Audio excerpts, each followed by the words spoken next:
Really sorry, Oh, okay. but we have an But they're going to item Savannah. that is bringing on Well, the weather, they,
because it will hit the nerves. how you doing, Ed? Good, how are you? That could have been. But I gotta think You he's seem so far reaching away. for his Yeah, I phone feel like I'm or far there was away. a distraction. You should there. move. He was going fast. Fast. But Okay, everyone, thank you very much for coming tonight. those We good are live and in color on Channel 25. If I could get everyone to please stand for the Pledge of Allegiance. I pledge allegiance to the flag of the United States of America and to the republic for which it stands, one nation, under God, indivisible, with liberty and justice for all. Sally, I believe you're online. It can help us with the roll call, please. I sure can. Hello, everyone, and Chairperson Ken Catwell. Present. Tim Acre. Here. Dave Greenway. Dan Jaschinski. Here. Ed Merrick. Here. Jim Ryer. Here. Laura Schultz. Here. Rob Weiler. Okay, thank you very much. Great, thank you very much. Okay, we are going to move into item number 4, public hearing. Public hearing number 1, land use plan amendment, DELC 0742.982, DELC 0743.999.006, and DELC 0743.999.009, Nashotah Road, Delafield, Hawthorne Farm Property, LL Seatman Realty. Is there anyone here to speak to public hearing number 1? Anyone for public hearing number 1? Susie?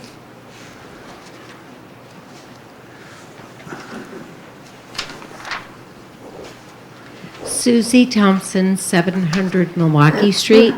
Hawthorne Farm is something new and different for Delafield in a way that is greatly appreciated, and I'm pleased to hear how Delafield has embraced the idea of something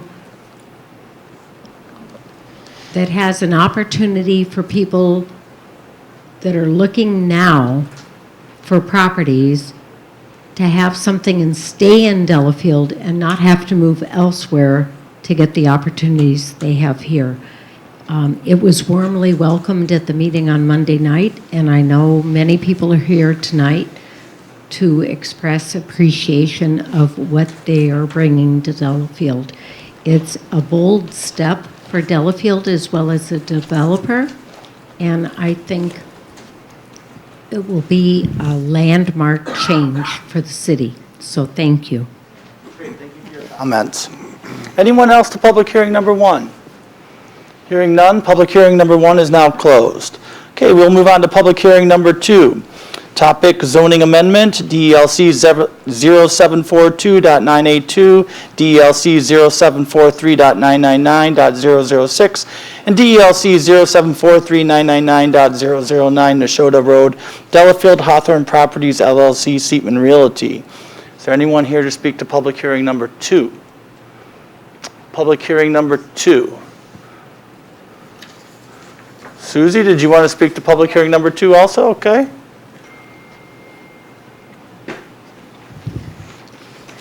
Zoning. The way it was in the past does not mean the way it should be in the future. We do not intend to be stagnant in Delafield. We intend to grow and change with the times and what the people are looking for. The zoning that we had in 1950 is not the zoning that we need in 2021. Everyone is aware that the age of the people that are looking and the needs of what people are looking for are totally different. This is reflected in what is asked for in the change of the zoning of this land. Thank you. Thank you. Sir, did you have a comment on? No, thank you. Okay, great. Any other comments to public hearing number 2? Hearing none, public hearing number 2 is now closed. Move on to public hearing number 3. Topic Conditional Use Plan Development, GDP, DELC 0742.982, DELC 0743.999.006, and DELC 743.999.009, Nashotah Road, Delafield, Hawthorne Farm Properties, LLC, Seatman Realty, proposed conditional use. Anyone here to speak to public hearing number 3? Anyone for public hearing number 3? Seeing none, public hearing number 3 is now closed. Okay. We'll move on to number 5, the minutes. I'll move to approve January 27 minutes. Second. Okay, all in favor say aye. Aye. Opposed? Abstentions? Passes. Okay, we are going to change this up just a little bit from what you see on your agenda here. I'm going to ask the applicant, what's the right name, Amy? What's that? What's the right name I should call the applicant? Chris Keefe. Chris Keefe. Chris, you want to come up? Yeah. And what Chris is going to do is just give us an overview. I know we have a lot of citizens here that are here to speak about the 7 Cs topic on today's agenda. And I just want Chris to give an overview, so hopefully his comments and so forth might make your citizens' comments more applicable, and maybe you'll get some information that you didn't have before. And then after this, we'll move into citizens' comments. Go ahead, Chris. Great. Thank you very much. Thank you for your time and your consideration for our proposal regarding the 7 Cs. We are excited to share this plan with you as we feel there is a tremendous benefit for our lake country. and Lake community and the people of Delafield. Our plan fits into the current zoning. I know there was a lot of misconceptions out there with the zoning of this project, this proposal, and one of the first things I did was come to the city and talk about the zoning and does this fit into what the current zoning is, and it does, and I'll talk about that in a little bit, but just to clear the misconceptions, it does fit into the current zoning. It improves the quality of the lake water and adds more green space back into the site. So my name is Chris Keefe. I'm a registered nurse and potential owner and developer of the site. I have lived in Delafield and on this lake for over 10 years. And the Seven Seas has been a landmark in our community for decades. Having this restaurant on the lake has improved the quality of the life of my family and hundreds of other families in our community. What we're talking about here is an opportunity to save this landmark, to save the restaurant on the lake. I want to share a personal example of how important it is to us. This past summer, my parents came to visit us. My dad was recently diagnosed with cancer, unfortunately, and we didn't know how much time he had. So when he came over, we said, let's go and get a fish fry. He loves eating fish fries. And so we went out on the boat, grabbed a fish fry, and watched an amazing sunset, and just had a wonderful time. And I will never forget that unique experience, that time I got to spend with him. If that restaurant was not there, we probably wouldn't even have went on a boat today, on that day. So creating these type of experiences for people is what makes this lake unique. And we want to continue to do that. Our plan is to remodel the restaurant and keep it open to the public. Operate it similar to what it has been, with the restaurant on the main level and event space on the second floor. However, we are proposing to downsize the restaurant, both first and second floors, downsize it by 1/4, which would decrease the traffic and density on that site that has been previously there. And then we want to add an assisted living home for the elderly attached to it. Now this will have a low impact on the site because our elderly residents are quiet and they don't drive. And these are our parents and grandparents that need assistance and want to stay close to home. The assisted living home will be connected to the restaurant, but it will be separated internally by walls. So those that are in the restaurant, the public that are coming in to eat in the restaurant, they will not see or hear the assisted living residents and vice versa. They'll be completely separated. Now when it comes to zoning, this assisted living home will be licensed as a CBRF. And what that stands for is a community-based residential facility. Residential use, residential facility, a home for our elders that fits into the current zoning.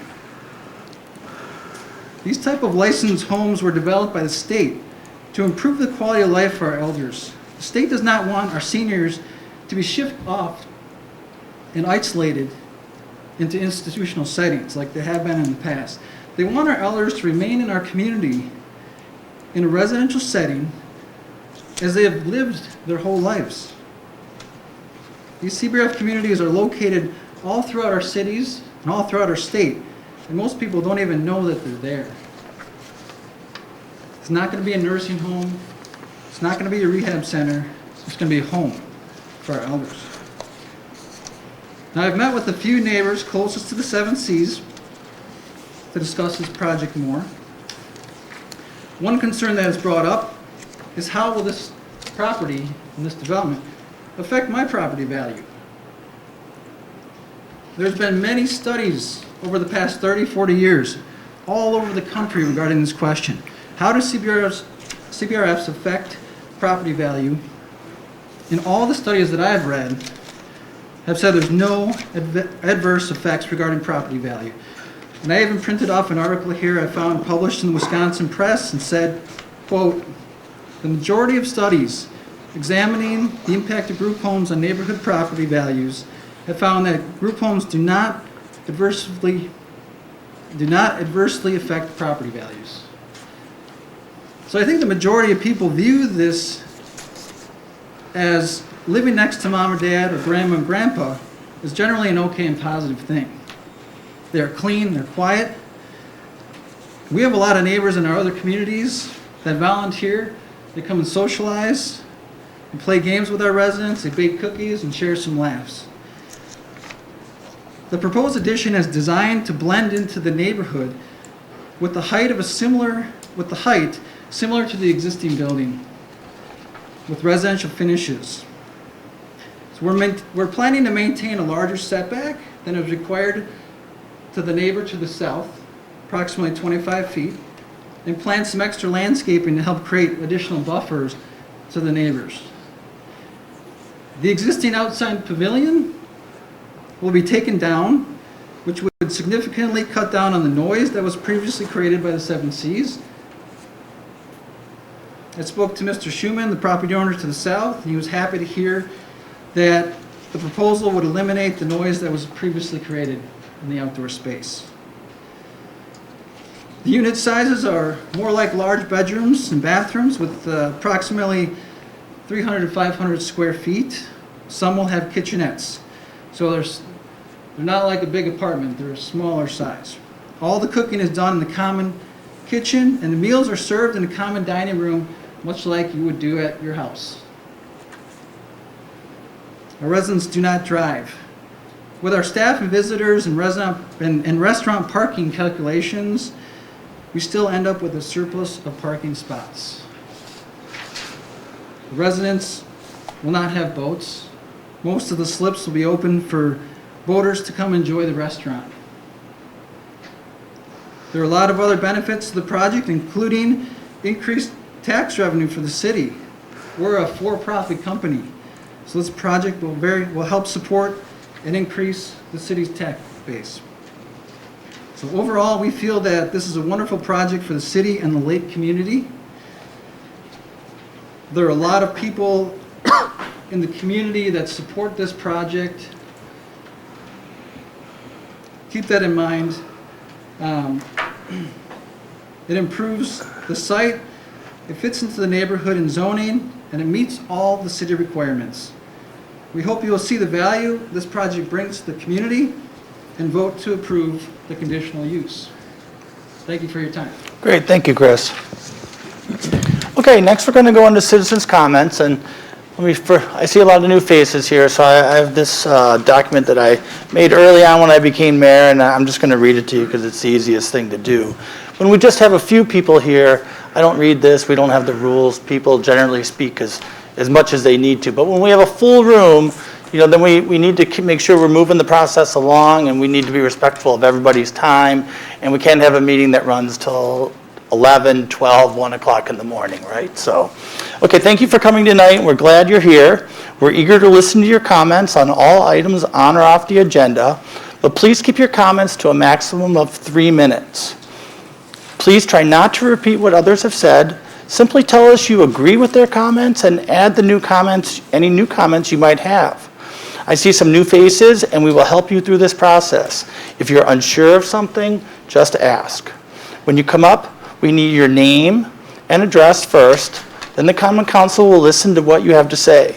They are not allowed, in this case the Planning Commission, they are not allowed to discuss any of these topics with you. We are here to listen. I'd also like to remind you that reaching out to your alderperson can also be a great first step for communicating and escalating for any concerns or feedbacks that you might have. So let's get started. And as the prior mayor of the city of Delafield, Phil Schuman, I'll ask you to come up first. Otherwise, it's by raised hands. And we also have people online, so I'll be going back and forth between in-person and people that are online. Thank you, Mayor Atwell. My name's Philip Schuman, 1717 Nackawicka Road. The mailing address is Heartland. I'm in the city of Delafield.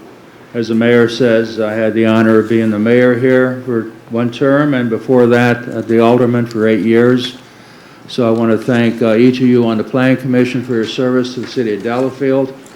It's a very important job you fulfill here. I live directly south of the 7 Cs. My wife's grandfather bought the property in 1925. My wife would like to stay there till 2025, till it's been in her family 100 years. I remodeled the old summer cottage and built up a new home there in 1989, and I've lived with the 7 Cs pavilion, outside noise for that, and for over 32 years. Yes, I was delighted that the pavilion would end. Then I look at my bottom line is what is this going to do to my property values? Like most of you, my home is my biggest asset. I live directly there. While the gentleman stated it doesn't adversely affect property values in general, specifically I think it would affect mine adversely. So I've talked to other people I know in the real estate business and they concur with that. The big problem with this development is 25 feet off the property line is his 2-story hotel, motel, whatever you want to call it for the elderly, with about 28 units facing my property. So I think that's a big negative. I think the highest and best use for this property is residential. The tax base on that, I think, is about 3 lots. There's one house recently sold in Weber Court for $1.9 million, and I understand that they're going to tear it down and put up a new house. And then they put in a 4,000 or 5,000 square foot house there. So this will add significantly to the values of the city. And this would also, I believe, improve the value of my house. So I really, in the present form, cannot support this development because I think it will adversely affect my property values. So that's basically what I have to say. The other information on zoning and everything else, you can work that out. I know master plans do change, zoning does change, and you did a lot with this committee to put in 3 lots for the 7 Cs, so I think I would support that. Thank you.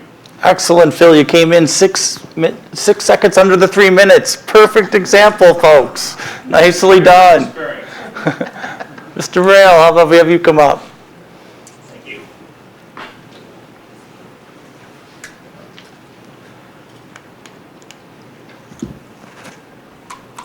My name is Mike Rail, 1475 Weber Court, Heartland, City of Delafield, just 0.2 miles south of the 7 Cs.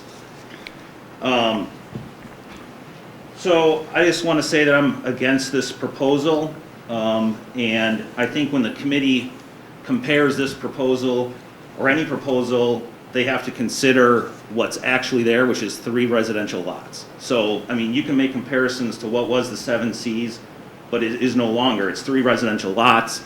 So when you look at a comparison between the property that is the proposal and what it is, that's what I think we should look at. So the biggest negatives I see in this, again, it's 50-bed senior living, 44 units, 23 staff over 3 shifts. I see a negative impact on the immediate area, which is the code that you need to look at. And in that negative impact, I see noise, light pollution.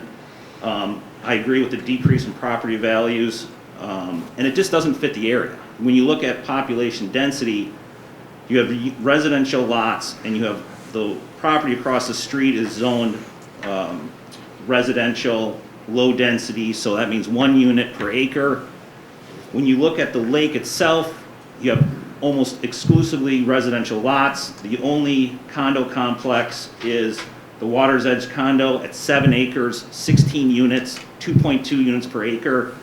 This is calling for 44 units on 3.98 acres, so 11 to 12 units per acre. So a very high density population in an area that does not have that around it at all. So traffic is a concern and all the other concerns. So I hope the Planning Commission votes this down as well as any other proposals, because if you allow something like this to happen, What's to stop another developer from buying other lake lots, putting up condos, putting up other things, and then we lose what is great about Naguicca. So, thank you. Great, thank you for your comments. Mr. Giles, I believe you had your hand up first last time. We'll take you next. Got some handouts for you. Thank you.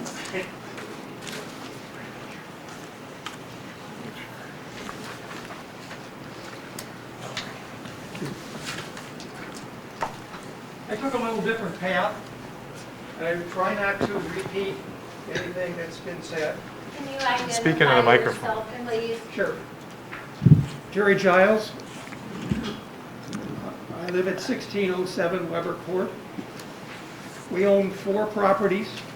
If you look at the handout, it shows you the 4 properties that we own that will be definitely affected by what happens at the 7 Cs.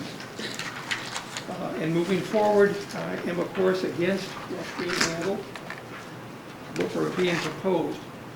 The next thing in the handout is the zoning map. In the zoning map, where they are proposing the 7 Cs is in the light, I'll call it pink area. The light pink area is really Delafield's high-end district. It's the high-tax district. It's the area with the big homes. It's the area where when people come to Delafield and they go out on the lake, they want to experience some of the high end that is on the lake.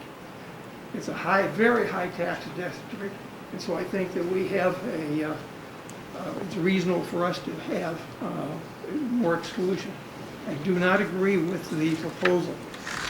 The next thing that I have in the handout is I have made some copies of the Chapter 52.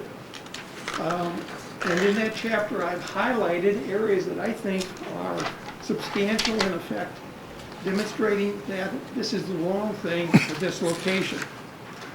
One of the comments that was made concerning Phil Schuman's property, 25 feet off the property line. I think if you check the code, it'll say that where it's not an immediate residence, it has to be 75 feet off the property line. And the building that is along the property line for Phil, a portion of it is a residence, a portion of it is not residence. So the way that it is currently designed is not compatible. One of the things that I think that if you look at the section 138 in the code, this is conditional use review, determination, approval, and amendment section. Throughout this code, it talks about the neighbor's values, the neighbor's uses, and again, it references what is the neighbor's use in the property. The next sheet, it talks about the factors to be considered. And again, it emphasized the health, safety, welfare of the immediate neighborhood, the compatibility with existing uses as residences, and the surrounding property values, all of which will be negatively affected by this use. Under the last portion, under 52-139, this section is the portion, again, refers to the conditional use. A condition shall comply with all provisions of this chapter. Again, the key word here is shall. Next, we'll go to section 52-142. This is the section that was referenced in the application. They reference number section 28, paragraph 28 of that section. It says in the code, the following uses may be permitted as conditional uses in the district specified. The key word here is may. We go on to the next sheet where on section paragraph 28. Here it refers to the conditions, and again it says the community-based residential facilities defined by Wisconsin Administrative Code, subject to approval of the Common Council and recommendation of the Planning Commission. It does not say it will, it says it may. There is no requirement for you to accept this. The next thing is, this is, if you look at the Wisconsin Administrative Code, it says that this cannot be a nursing home. this can only be senior living. What happens to these elderly people after they get older and it's time for them now to have some type of nursing assistance? They have to move out. They can't stay here. Mr. Giles, I need you to wrap it up, please. Lastly, I guess the last thing was, who's going to police that? Who's going to make sure that it complies, or does it just continue? Thank you. Great, thank you very much for your comments. Okay, let's try for somebody online. Sally, do you see anybody with their hand up online that I could go to? Jim Lowe would like to speak. Okay. Jim, you're up. Okay, thanks, Ken. Jim Lowe, I live at 2021 Negawicker Road. It's about 11 driveways up from Seven Seas. I just joined the community about 2 years ago. I have young kids, so traffic is definitely a strong concern for me and my family. We have kind of a blind corner at the end of our driveway as it meets Negawicker Road, and the plan articulated in the primary conclusion describes a reduction in traffic based on that quarter reduction of square footage and event traffic. Although that really just impacts the event-based traffic and general usage of the restaurant, it doesn't address the fact that we're replacing that with 23 additional staff members, not to mention the residents and family members that will be visiting. That was part of the narrative for Chris, but not necessarily included with regards to traffic impact. And so I do think that that's a false conclusion, and that will have significantly more traffic on our road. That definitely draws concern for me, for my 6-year-old and 10-year-old who actively want to use the neighborhood for residential. Would also like to highlight specifically that this plan or recommendation really does violate the 2030 comprehensive plan, which was adopted on April 27th of 2009. In there, you'll notice in Chapter 2, Section 6, subsection E with goal number 1 and objective B, where there's a specific discouragement to commercial use and predominant residential neighborhoods. Even though Chris is arguing that this is a residential-based facility, it still looks, feels, and smells just like commercial. Similarly, in Chapter 7, under land use element restrictions for light residential density, there's a specific articulation that talks about overall density, which was previously highlighted, but calls out in specific that no area should exceed 4 dwellings per acre. And so this, based on the 44 and the roughly 3.5 acres, strongly violate that, as mentioned before. So I do oppose this plan, and hope that you guys consider my comments. Great, thank you very much for your comments, Jim. Sally, do you see anybody else online that would like to speak? One moment. There's several online. I do not see anybody right now. Okay, great. Thank you very much. Okay, sir, I think you were next. Come on up. Name and address, just as a reminder. Bob Schaefer, 2106 Evergreen Lane. Couldn't hear. Yeah, could you say it in the microphone, or person Bob taking Schaefer, minutes? 2106 Evergreen Lane. I'm a retired senior. My wife and I retired to Delafield about 3 years ago. My mom lives in assisted living, so on several levels I'm very sensitive to the needs of seniors. However, I'm against what's being proposed here. Simply the density, this betrays the integrity of our zoning. This is not a slight increase in square footage or setback issue. This is 20 times the resident density that's allowed in this zoning. This is a property that's zoned for 2 or 3 homes, and we're proposing 40 units. That's 20 times the density. You put a 40-unit apartment building in the middle of multi-million-dollar lake homes, it is going to affect the property value, really. And it sets a precedent for others who would do the same thing, knowing that Delafield would allow this in RL1 zoning, who's to say it's not going to happen again in the future? You know, we can say it'll never happen again, but we're proposing it happen now, so what's the difference? Not only is it out of place, but what about the convenience of the senior residents who would live there and the safety? There's no sidewalks on Nagowick Road. It's a dangerous place to walk, okay? I walk there. Little, you know, for anybody, let alone somebody in a walker or a wheelchair going down Nagowick Road. In addition, driving. My mom's assisted living. They have cars. They have parking. You can't tell these people they can't drive. You can't tell them they can't vote. So there's foot traffic. There's car traffic. There's impact on property value. And thank you for your time. Great, thank you for your comments. All right, who'd like to be next? Who'd like to be next? Come on up, sir.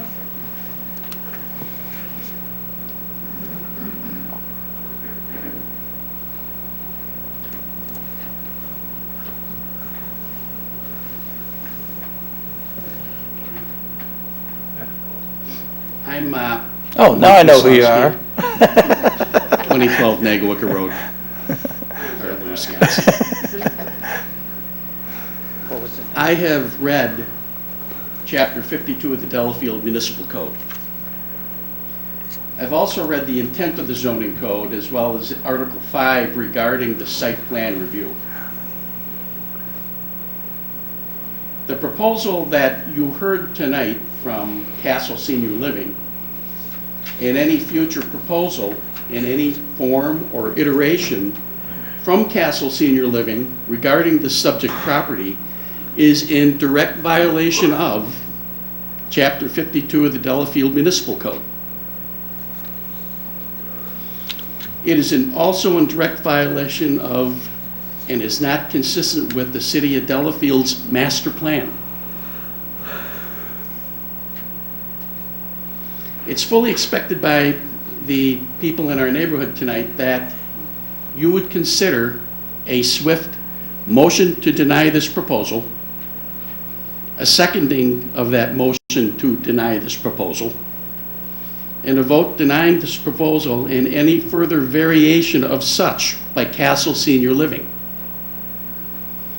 Your vote to deny tonight will reaffirm strict adherence to Zoning Code 52, the approved comprehensive master plan, and reassert the intent of elected or appointed officials to reinforce the residential zoning on this particular stretch of Nagowick Road.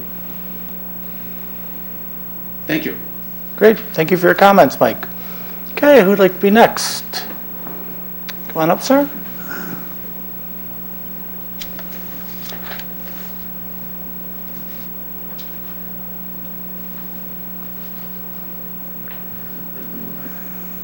Hi there, Jim Meslowski, 1917 Nagowick Road. I'm going to be short and sweet.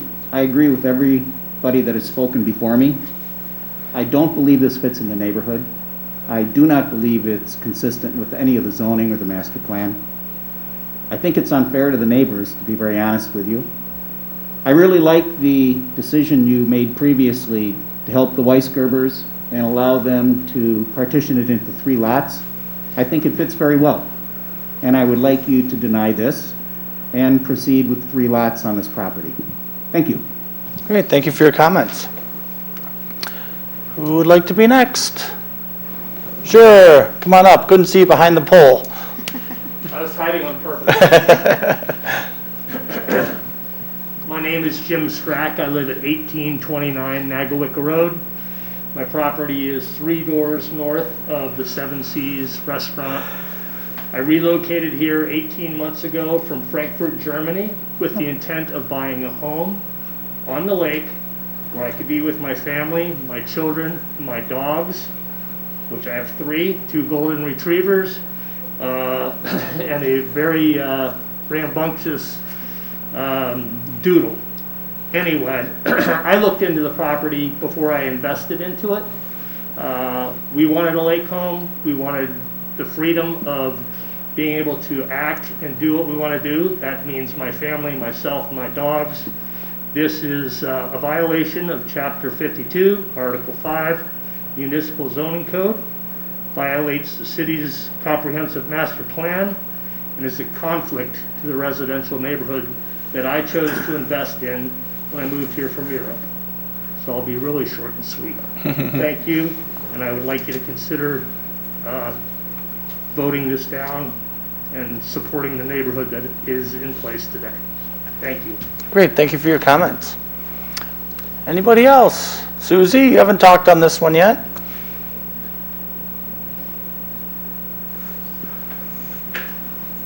Susie Thompson, haven't moved in the last half hour, still 700 Milwaukee Street.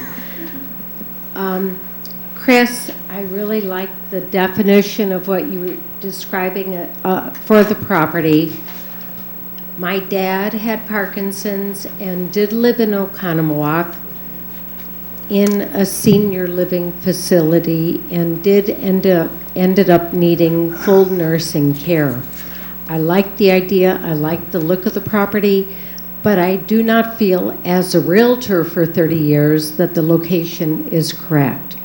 The idea of having the building and the need for the area is immense, and I agree that we need it, but I don't think the location is correct. I did seek out personally 3 different investors for 7Cs. At 17, well, at the minimum, $15,000 to $20,000 a month cost for that property as a restaurant. It was not feasible with COVID and the current market, or within the next 3 to 4 years to operate the restaurant. So talking about a senior living facility with a restaurant next door, I don't know who the restaurant is, and I don't hear about a 10-year lease for the restaurant. So to do that as a realtor, I do not see that feasible. The cost to the neighbors in real estate value is a correct question in their minds. Sometimes we hear neighbors are agreeing or opposing to something, but in this case, to build a senior living and not have, I don't hear who the restaurant is. Who is the restaurant going to be? Where are they going has been brought up. If you go from senior living and you need full nursing care, as my dad did, within a year to a year and a half, then are you going somewhere else? So what was the goal? What was the advantage in staying in Delafield? If they could stay at the same site, I would 100% approve it if I knew who the restaurant was and they signed a 10-year lease. Not hearing the total plan, as a realtor and as a broker, I cannot support it.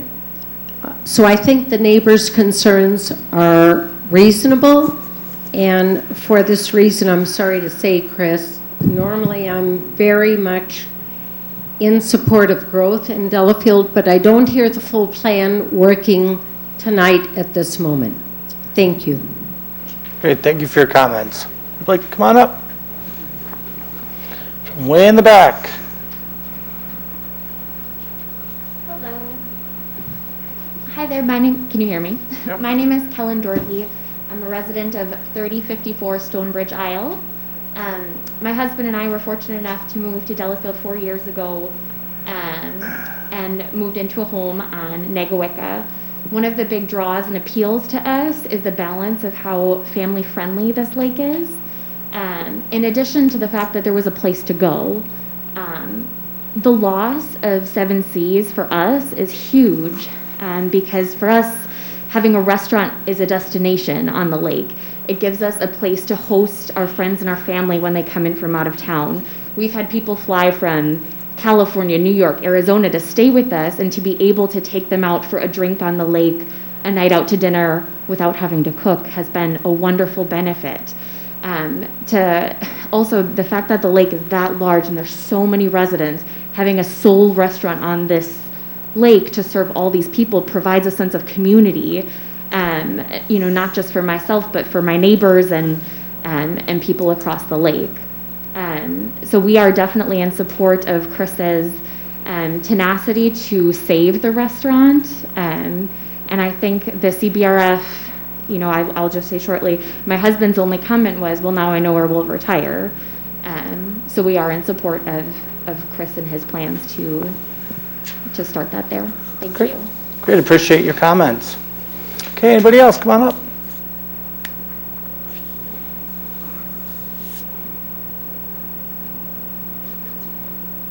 Hi, Craig Reinders, 2103 Key Point Lane. So I guess I agree with much of what has been said from my fellow neighbors. For me, it really comes down to two things. It's compatibility with the neighborhood, and I think that's been discussed pretty thoroughly. It's while I commend the the effort to provide housing and have lived that myself and my parents over the last couple of years, I just think from a compatibility standpoint, this is the wrong location for that site. And secondly, it's the unintended consequences, which always follow developments like this. We don't know what we don't know right now. We have traffic concerns with that neighborhood. Commend the city of Delafield for the work that's been done on the sidewalk that was put in. I think that has done a tremendous job at alleviating some of the residential concerns on part of Nagowica Road. But we are a residential neighborhood. We are a group that's out walking a lot. We are visiting our neighbors on the roads and that. And the potential for those unintended consequences here are just too great in my mind. I don't know from a standpoint of infrastructure, can the infrastructure that the city currently has in the area handle this type of development? As people have said, this is designed for 2 lots, maybe 3, and now we're talking about infrastructure or supporting what would be the equivalent of 20 or 30 residential homes in there, from sewer laterals, all of that, those types of issues. So again, based on that alone, I'm opposed to the project and hope that you take that into consideration. Thank you. Thanks for your comments, Craig. Okay, anybody else? Anybody else for sit up? Come on up. Susan.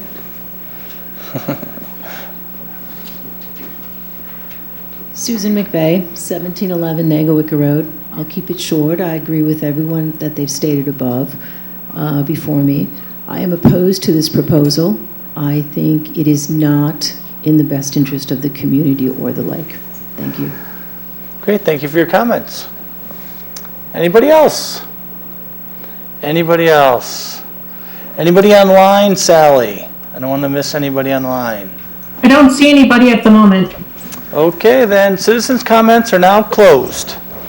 Okay, we will move on to item 7, the consent agenda. I'll make a motion to approve. I'll second. Okay, any discussion? Thank you. All in favor say aye. Aye. Opposed? Abstentions? Passes. Okay, we'll move on to number 8, unfinished business. 8A, DLC 0742.982, DLC 0743.99.006, DLC 0743.99.009, Ashoda Road, Delafield, owner Hawthorne Farm Properties, LLC, applicant Seatman Realty Company, John Seatman. Applicant seeks approval for land use plan amendment from agricultural to rural estate, accommodate conservation design residential subdivision. Welcome, gentlemen. Thank you. Amy, you want to give us an overview, please? Yeah, hold on. I'm just making sure that I have a plan up for the folks online. I don't think they did that. I'll go with, it's probably hard to see, so I'm going to zoom in and we'll move it around as we talk.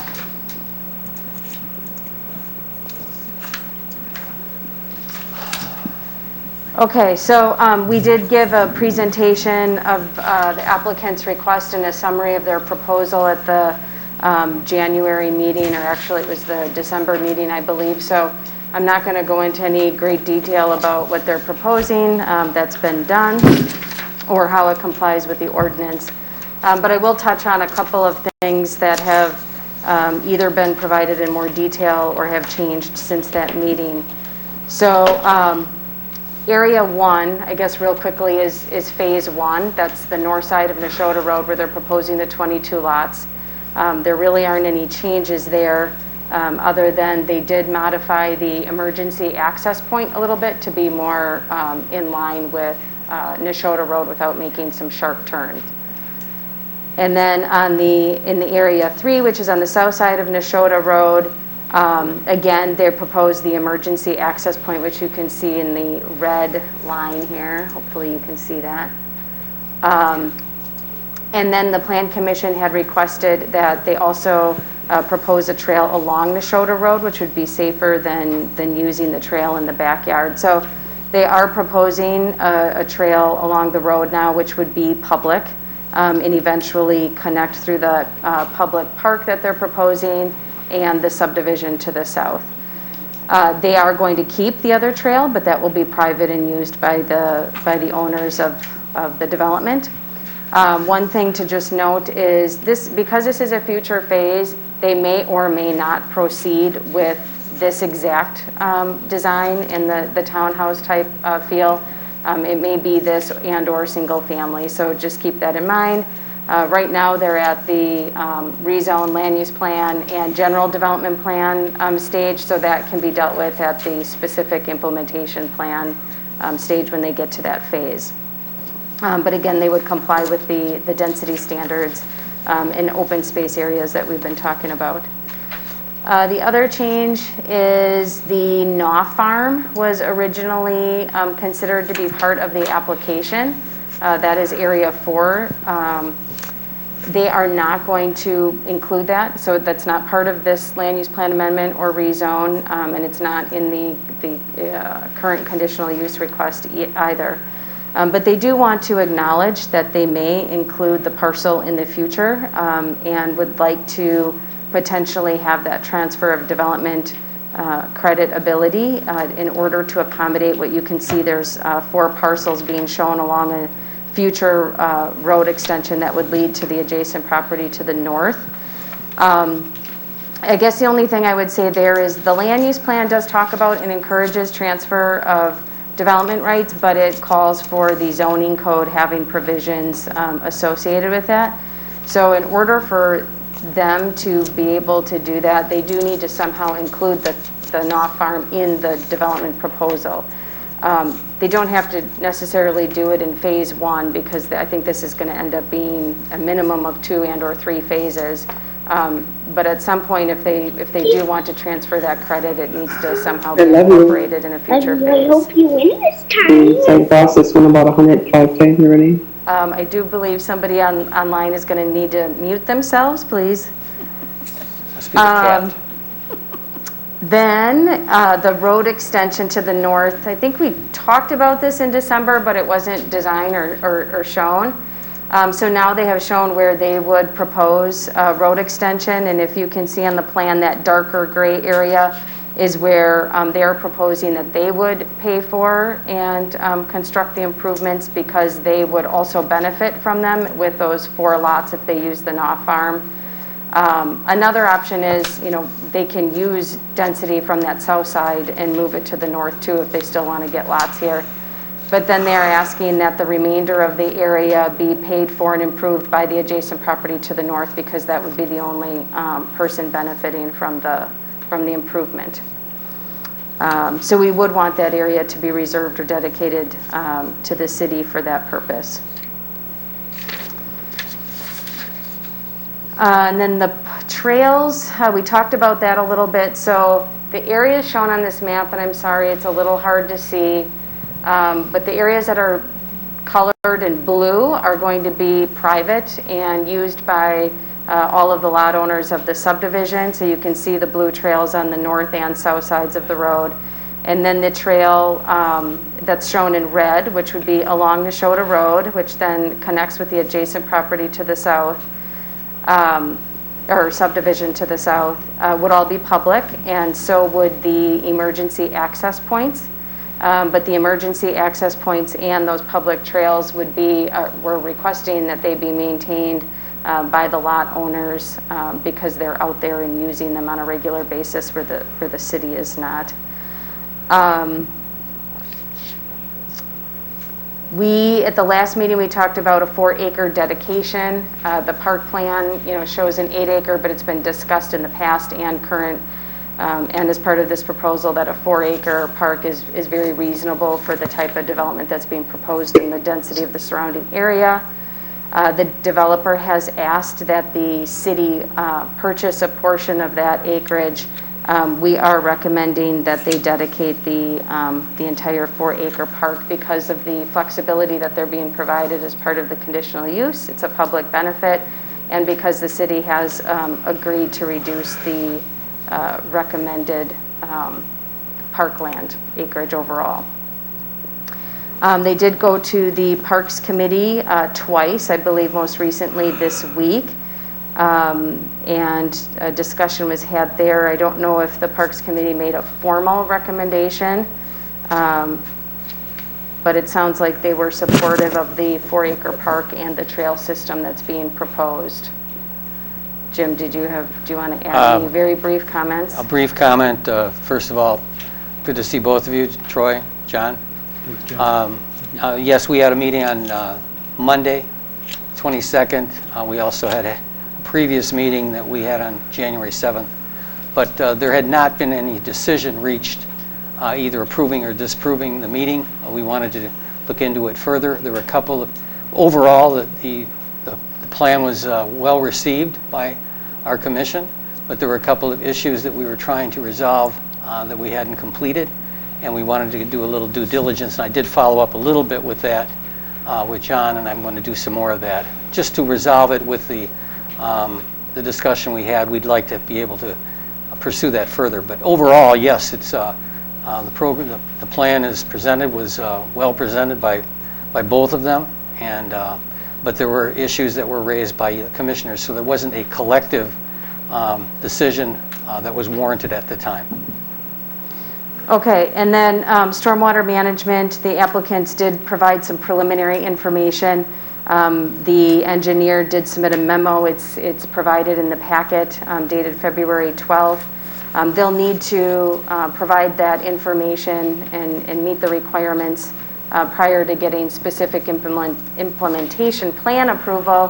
However, the areas are sized appropriately in order to accommodate stormwater management. The site will be served by sewer, and again, the city will need to review and make sure that all of the sewage plans will work appropriately. The applicant is proposing to construct a 24-foot wide road, which is optional in the city's ordinance. However, they do need to meet one or more standards in order to have that reduced road widths, and that is something that you need to review and approve as part of this proposal specifically.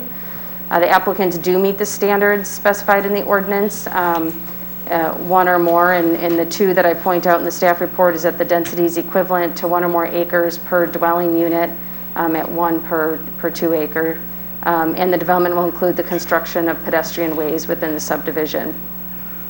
The Plan Commission also has the authority to require sidewalks, but they do not have to. There's no mandate for it at all.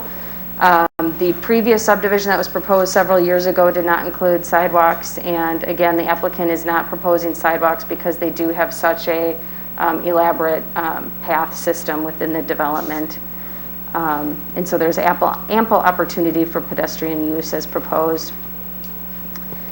The fire department has reached out, and they do need to pay in lieu fees versus the installation of an underground storage tank in order to help fund water storage apparatus in the future for the city.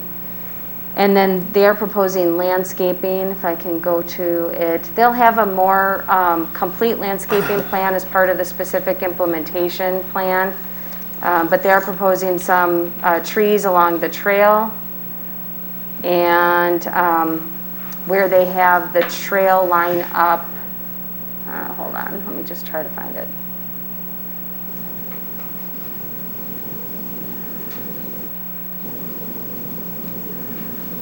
It's hard with this small screen and this split Zoom screen. Here's the barn, by the way, since I'm scrolling through here. They do have the amenity barn proposed in the common open space. This is an image of it. They don't have exact dimensions. So when they come back for the specific implementation plan, they may need approval for the dimensions of the barn. So we'll go through that at that time. And again, that will be used privately by the development. Okay, so here's our landscape plan. They're just showing some trees along Nashotah Road to make it aesthetically pretty at the entrance of the subdivision. And then kind of at the midpoint of the cul-de-sac road, a little fence and tree to kind of, I think, identify and make that entrance to the path clear. They'll also have landscaping at the cul-de-sac island and an agricultural type looking fence along the Nashotah Road to give it that rural feel.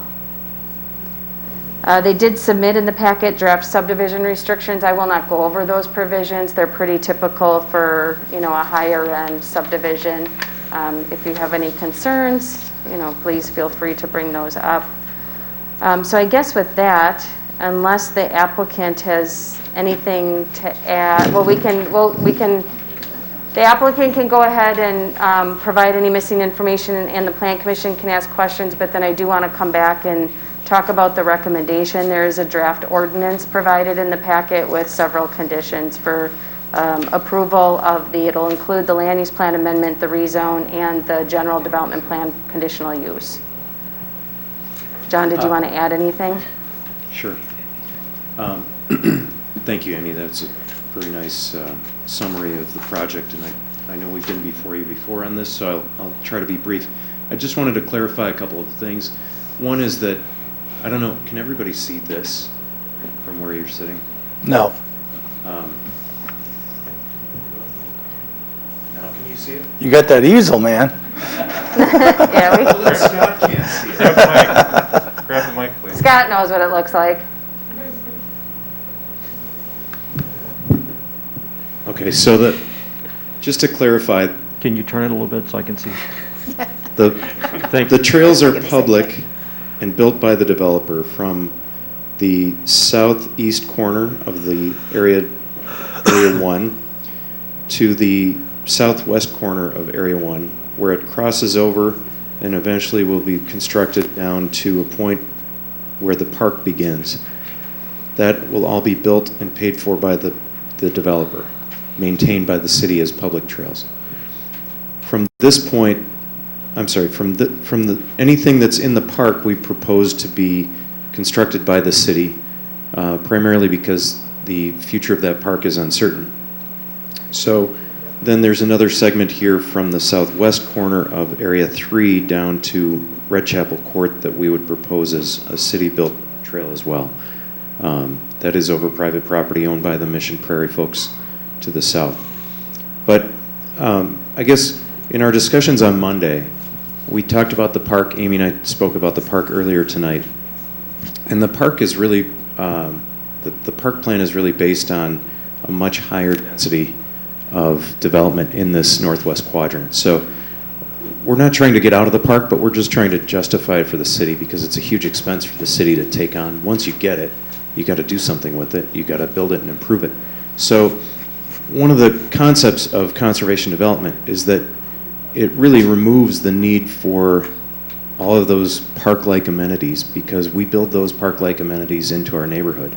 So really this area, given the fact that John Gale has purchased the Nashotah House property and has no intention of developing it, and the density that was going to be produced there was several hundred lots, and given the fact that this is 22 lots here, 47 lots total, or home sites between the two, and we've got about 75% open space in this Area 1.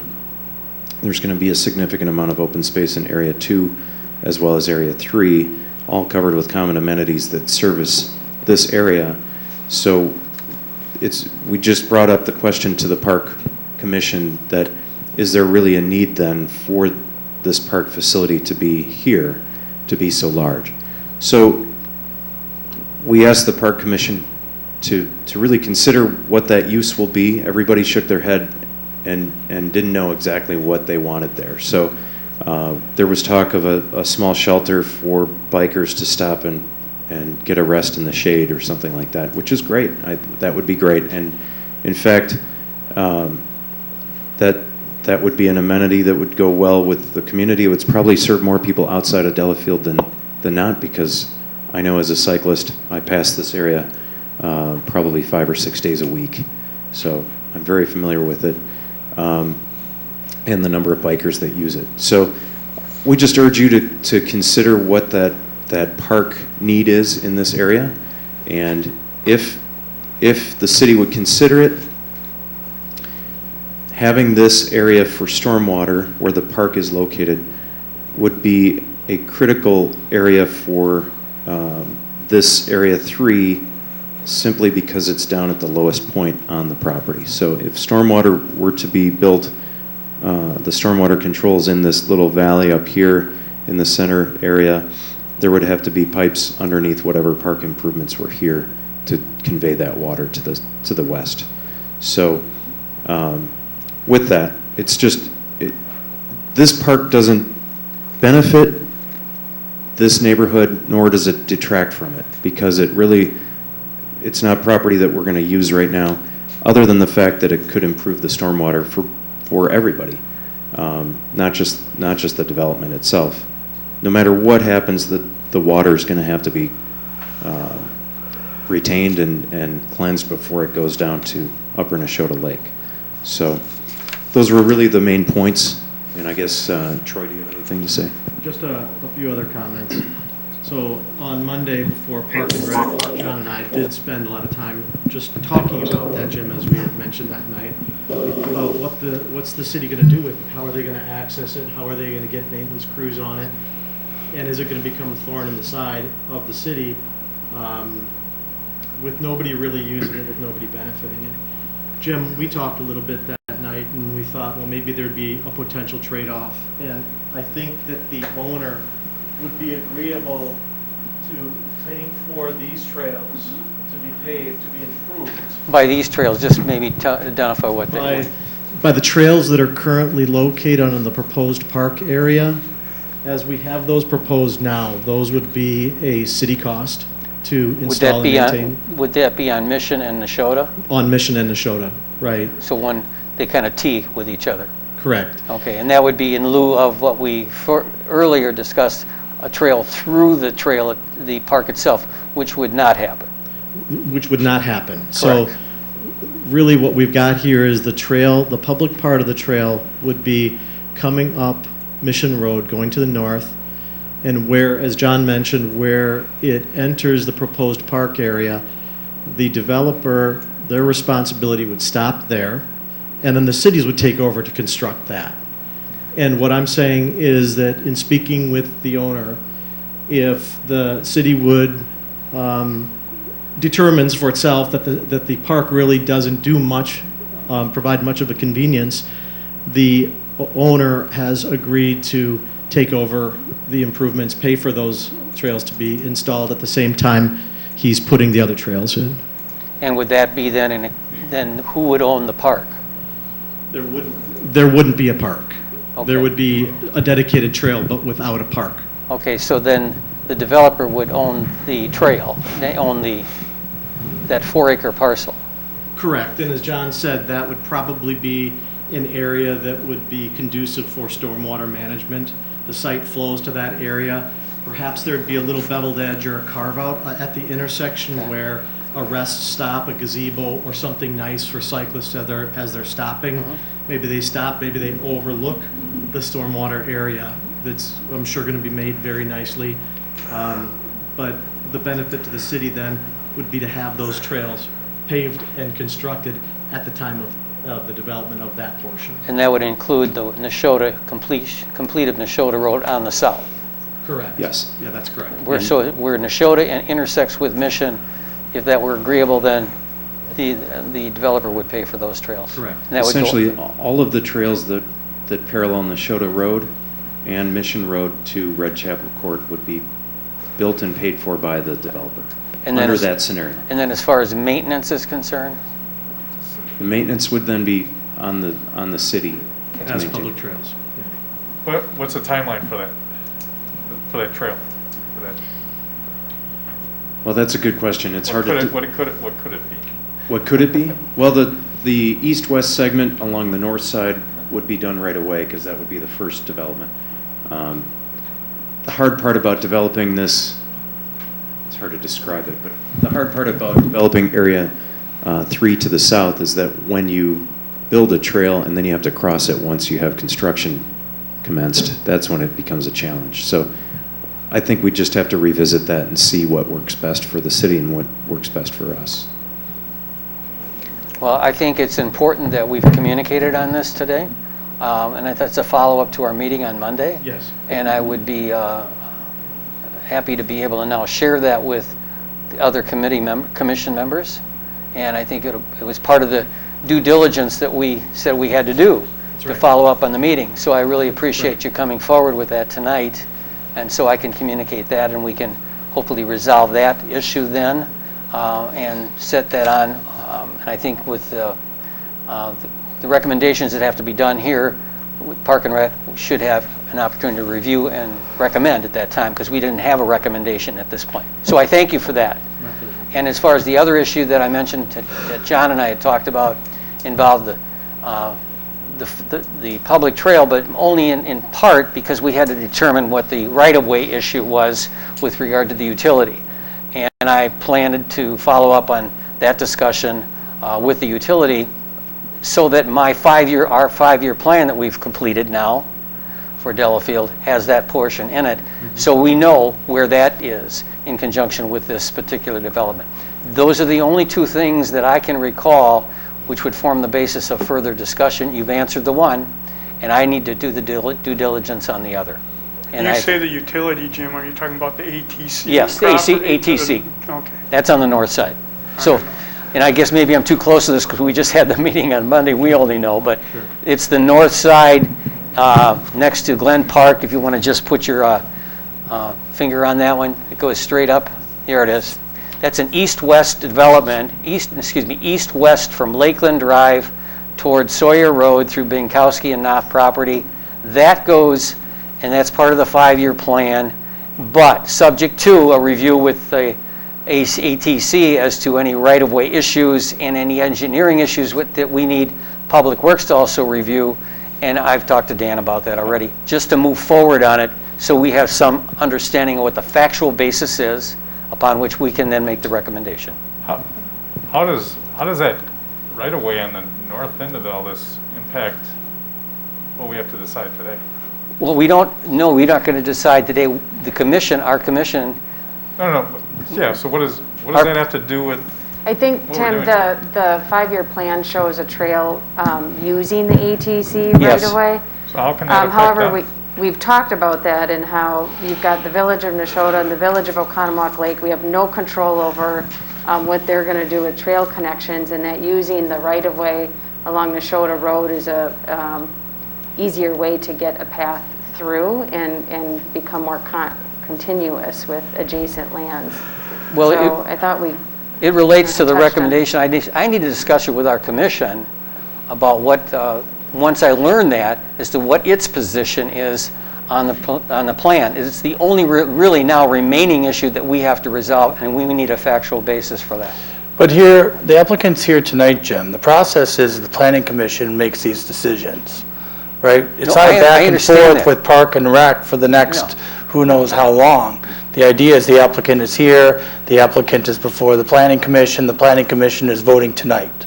I understand that, but I looked at Amy's recommendations, and the recommendations are would be subject to the Park and Recreation Commission and Department of Public Works to review and recommend.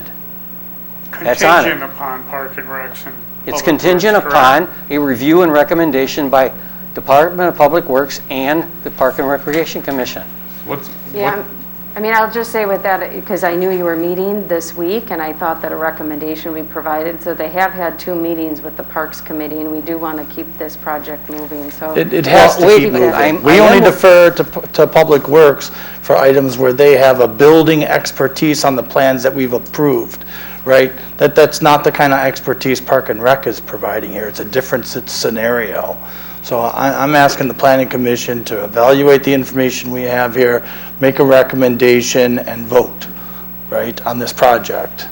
I don't see a need for it to go back to Park and Rec again. Well, I as chairperson do feel a need to talk about it.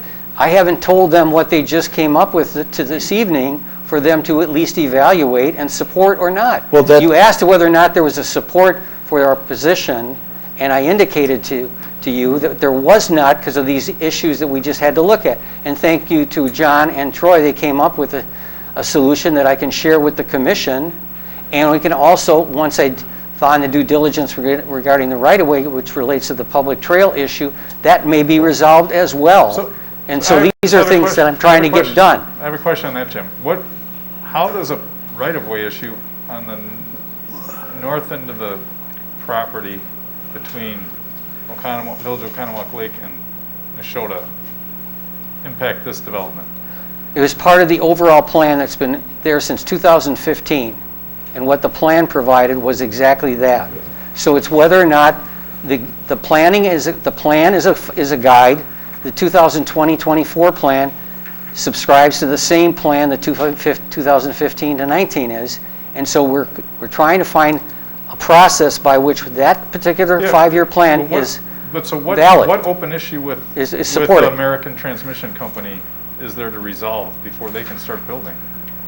What are we waiting for? Well, if you want it, all I'm saying is the commission is prepared to make a recommendation based upon the facts, and we didn't have all the facts on that ATC that came up at the meeting. So share them. What's going on with? Well, we had made a proposal at the meeting since neither one of on January 7th and also on February 22nd to suggest a public trail or just a trail that did not have any signage on it for a period of time to see how it would work north-south, which would then intersect with the east-west trail, which would connect the dots between parks and trails and destination points.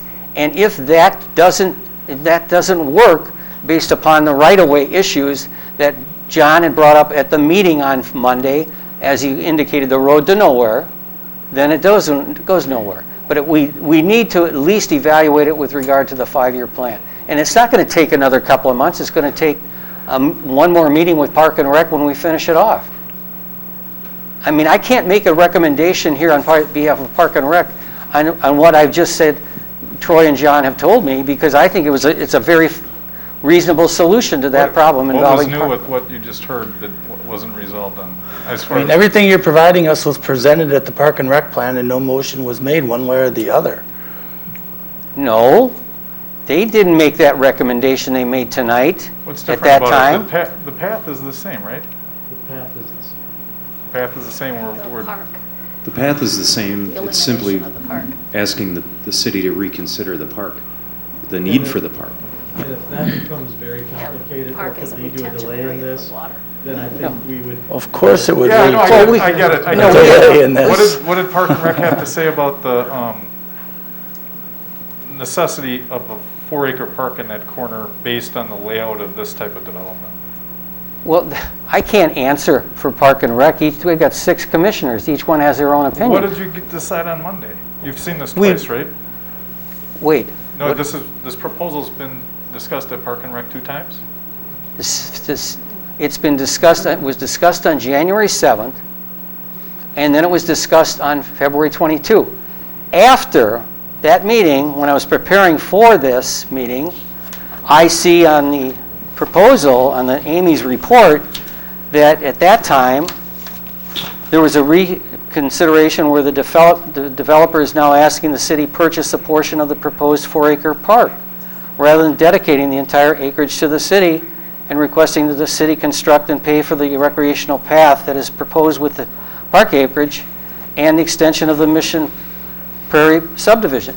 We did not know that at the meeting on Monday. No, We what? didn't know that The at budget- all. The budget, the dollars, or, that's a No, budget issue. No, right? we were not told that the dedication is over. They were now reconsidering, so they were going to have the city buy. Why does Park and Rec care who pays for it? It was a question of use of the park, and what you've been asking for is what we were going to use it for.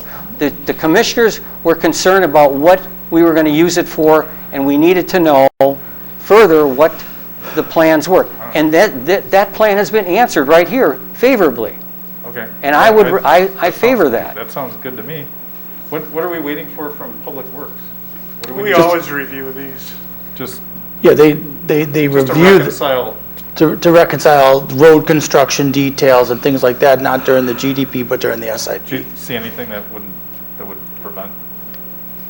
No, not in this plan. I mean, we looked at the previous plan up here and discussed some things. I mean, like, Public Works weighed in on the entrances.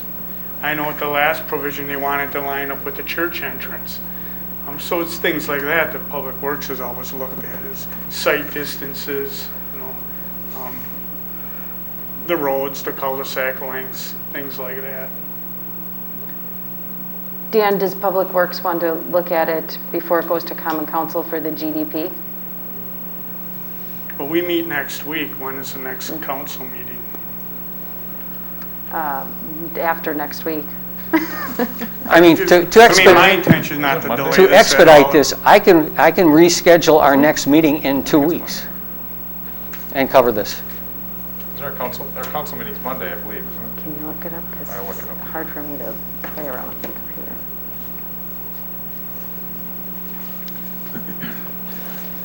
Is there another one in March? Can you look to see if there's another council meeting in March later? I'm sorry. Yeah. Um, Council meets Monday, but I'll see if we meet. Do you want me to go through the proposed conditions of the ordinance that we would recommend the council adopt, just to see if we're on the same page with the applicant, and if not, how that affects your view of this? Well, sure, I We mean, meet on the 15th too, so we meet the 1st and the 15th, council does. So if you could both meet before the 15th, that would be helpful. That's what I just proposed. Keep in mind, we expedited the process by setting the meeting up on January 7th, just for this Hawthorne Farm. And we did it again on the regularly scheduled meeting. So we're very due diligent in what we want to do. I think it's worked out very well, because I think we've learned a lot from both John and Troy, and learned a lot about the subdivision, and we've been overall supportive of it, and we're going to resolve it. Okay, so the conditions, there are several standard conditions, and I'm not going to go over them. I'm only going to go over the conditions that impact the developer. I'm sorry, I know I'm not supposed to talk, but Danielle and I were here. And Quiet. they Hey, don't- Susie, you can't do that. They did. Susie. Susie. That's not what was said. Susie, You're not please, reporting it right. please. Susie? Please, can't do We weren't that. here. Susie, I'm going to have to There ask was you to no vote leave. taken.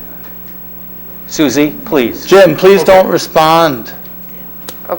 Okay, I'm just going to go through the conditions that affect the applicant, okay? So one of the conditions is that they develop Phase 1 within 12 months of this of Common Council approval, and develop the south side of Nashotah Road within 5 years of approval. And the development deadline requirement for Area 2 may be established as part of a future phase. Those deadlines are usually done in the event land use plans and zoning ordinances change in the future. They're also proposing flexibility, which is built into the conditions. Minimum lot size has to be a half acre or larger, width 105 feet, front setback 50 feet, side corner and rear setback 20 feet. They're proposing a 0.35 floor area ratio, and the minimum open space is provided as they propose in their plan, which exceeds the zoning standards in the common open space areas. A specific implementation plan has to be reviewed and approved. That's going to include all the details such as stormwater management, utility connection plans, public road improvement, construction plans, trail construction plans, grading plan, lighting plan, landscape plan, restoration and long-term maintenance of the common open space areas, tree cutting mitigation plan, subdivision signage, developers agreement with any necessary financial assurances, final subdivision restrictions, and the inland fire protection payment required by the Lake Country Fire Rescue. So the way we have it in here, and because I think we're not on exactly the same page with the applicant, so I want to be clear. Certain trails are designated as public and some are designated as private, as shown on the approved trail plan, which is Exhibit C, which will be, I need to talk to the applicants. It's the blue and red trails. We just have to show them a little differently to be recorded with Register of Deeds, so we can work through that. And the individual lot owners or homeowners association will maintain the private and public trails and public emergency access path in perpetuity. So they are not proposing to maintain the public trails in perpetuity. This ordinance is. If the public trails and public emergency access paths are not maintained by the lot owners or homeowners association, the city will complete the maintenance activities and the cost and repair will be assessed against the individual lot owners as a special charge in accordance with section 66.0627 Wisconsin statutes. The 4-acre parcel in the southeast corner of Nashotah Road and Mission Road shall be dedicated to the city for public park purposes. The developer shall be responsible for trail construction and grading and seeding the parcel to the specifications of the city engineer. Again, that's slightly And that's different. all public trail construction, Yes. right? That doesn't allow for the exception at the park. Yes, that's correct. Okay.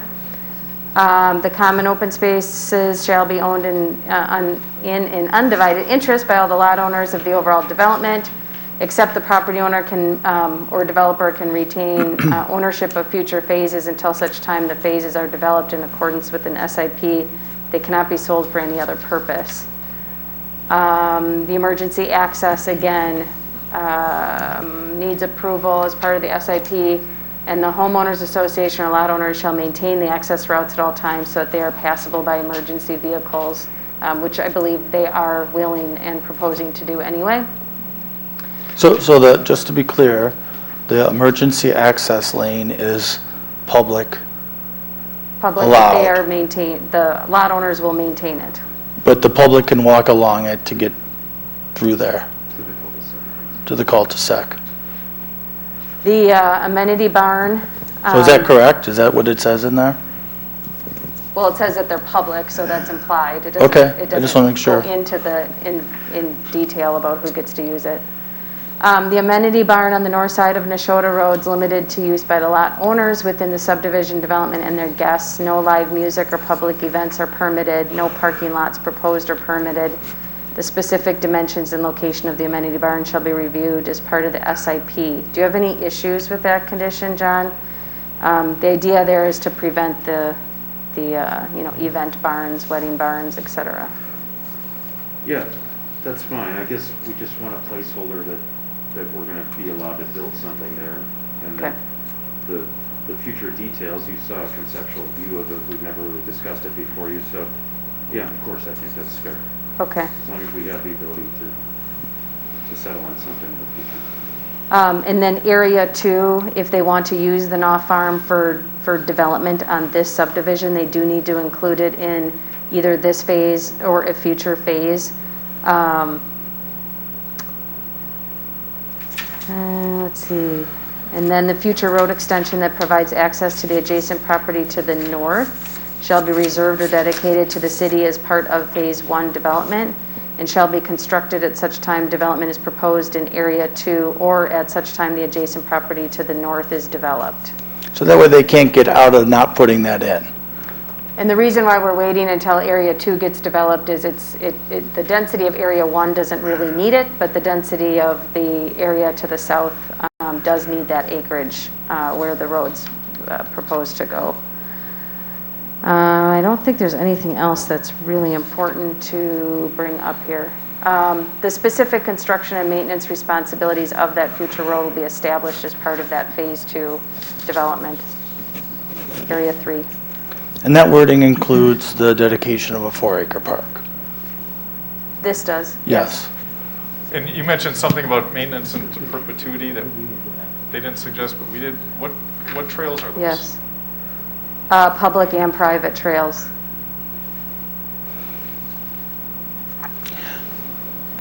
You referring to the maintenance, Tim? Yeah. Yeah, so that's a tough one, right? It's written in there that we require them to do the maintenance, which you can argue both sides of this one, right? You can definitely argue both sides. In other areas of the city, currently, under current policy, the city, clears those at our expense. But as we get more and more of these as we go along, that's an operating expense burden and staffing issue. So But that's a tough one. Maintenance includes repaving. It does. It does. Okay. So you could, if you have modifications to these and you want to make a motion, just please make those modifications as part of your motion. Amy, let's talk about section 14, about who would pay for the extension of the road to accommodate development or up to the Binkowski property. Mm-hmm.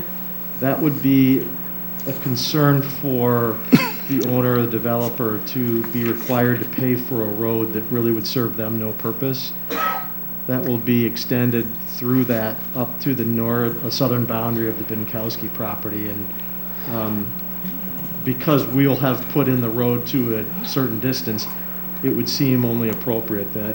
Yeah, it says in here, the developer agrees to construct and pay for the portion of road that would accommodate future development of Area 2 as depicted on the site plan, Exhibit B.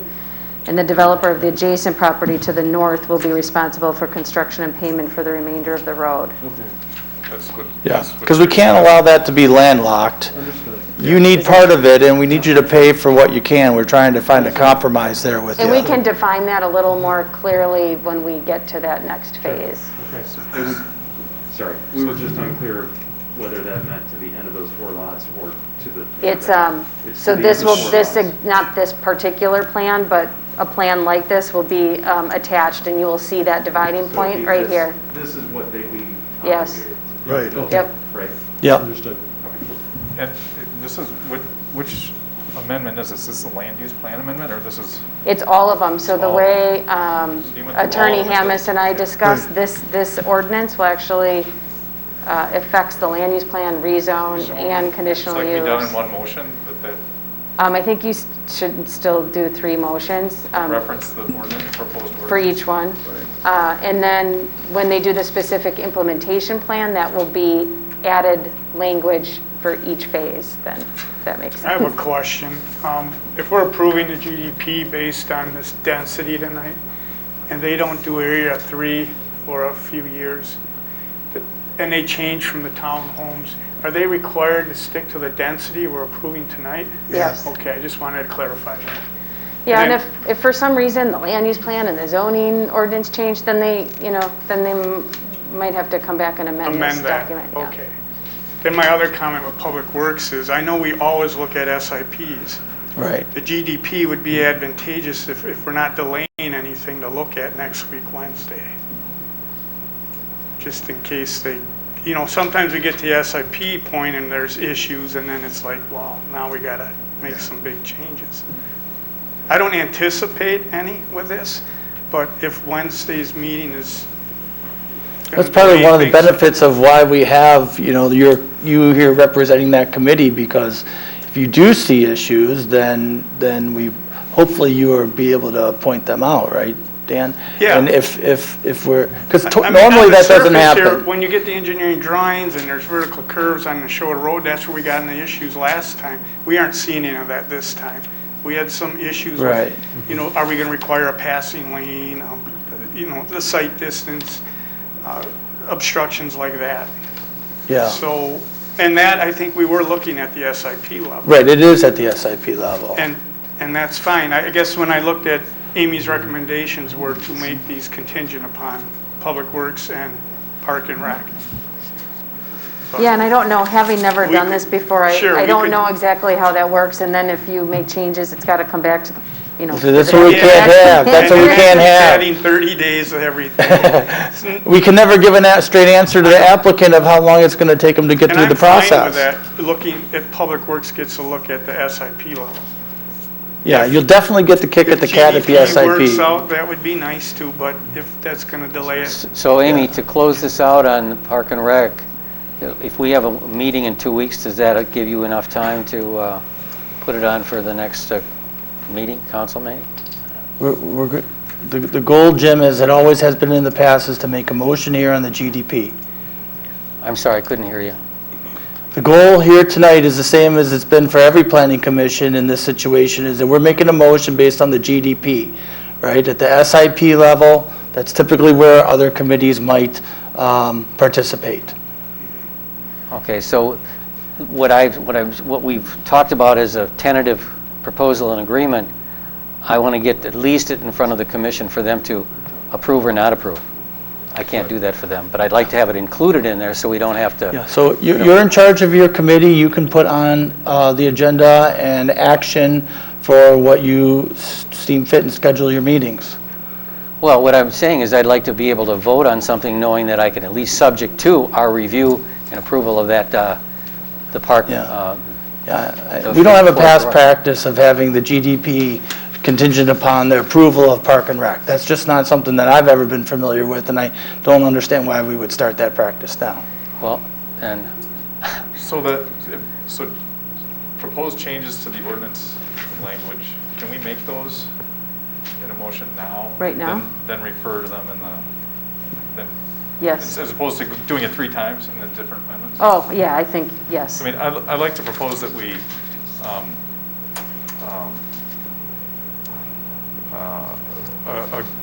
agree to the offer that the developer, the proposal that the developer constructs the paths from, it's Red Chapel Court?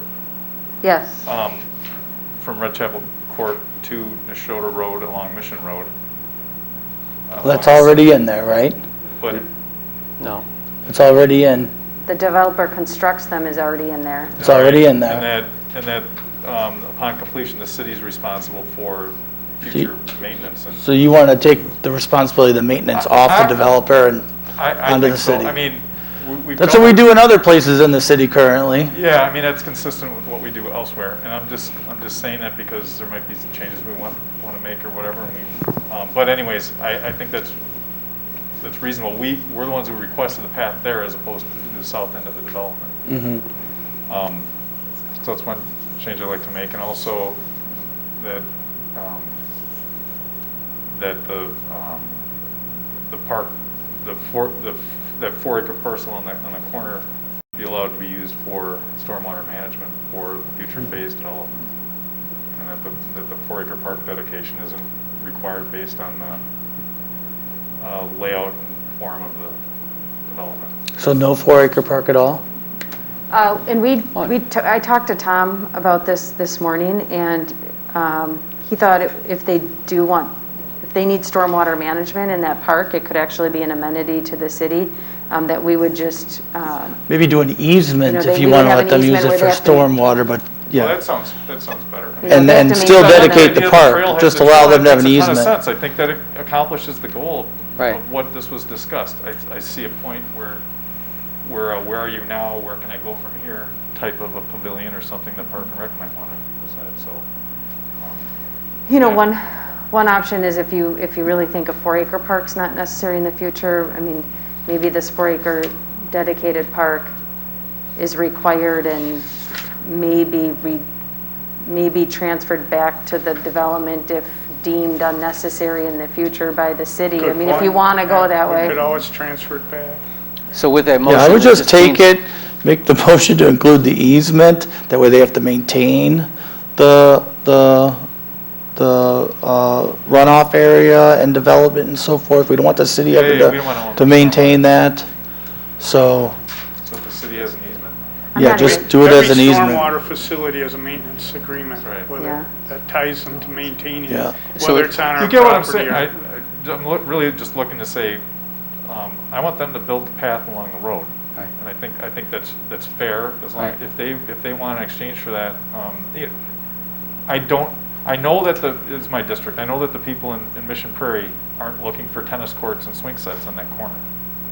And I don't think that the development that's being proposed, they build it in if it was something that they wanted. They chose paths and leveraging the quarry and the conservation area. So I think it's reasonable for them to build the path and maybe utilize that space. I think a stormwater pond on that corner actually look pretty good, as long as it's not like right angles and points. I thought there was a requirement, like when we did Copperfield and your Valley Farms area, that they had to dedicate a certain amount of parkland. They do. Or, They did. in lieu of that, provide a fee. That's definitely And that's an what this is option.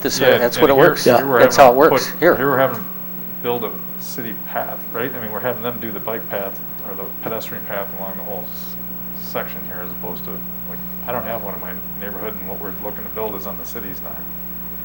But the neighborhood parks are really to service the fact that we need an amenity for the residents of the area. It's Right. not a destination park like So basketball it's not a courts. requirement. It, And that's what I'm getting at, is, sure, they're building a trail in our right-of-way, but they're not providing, a park. yeah.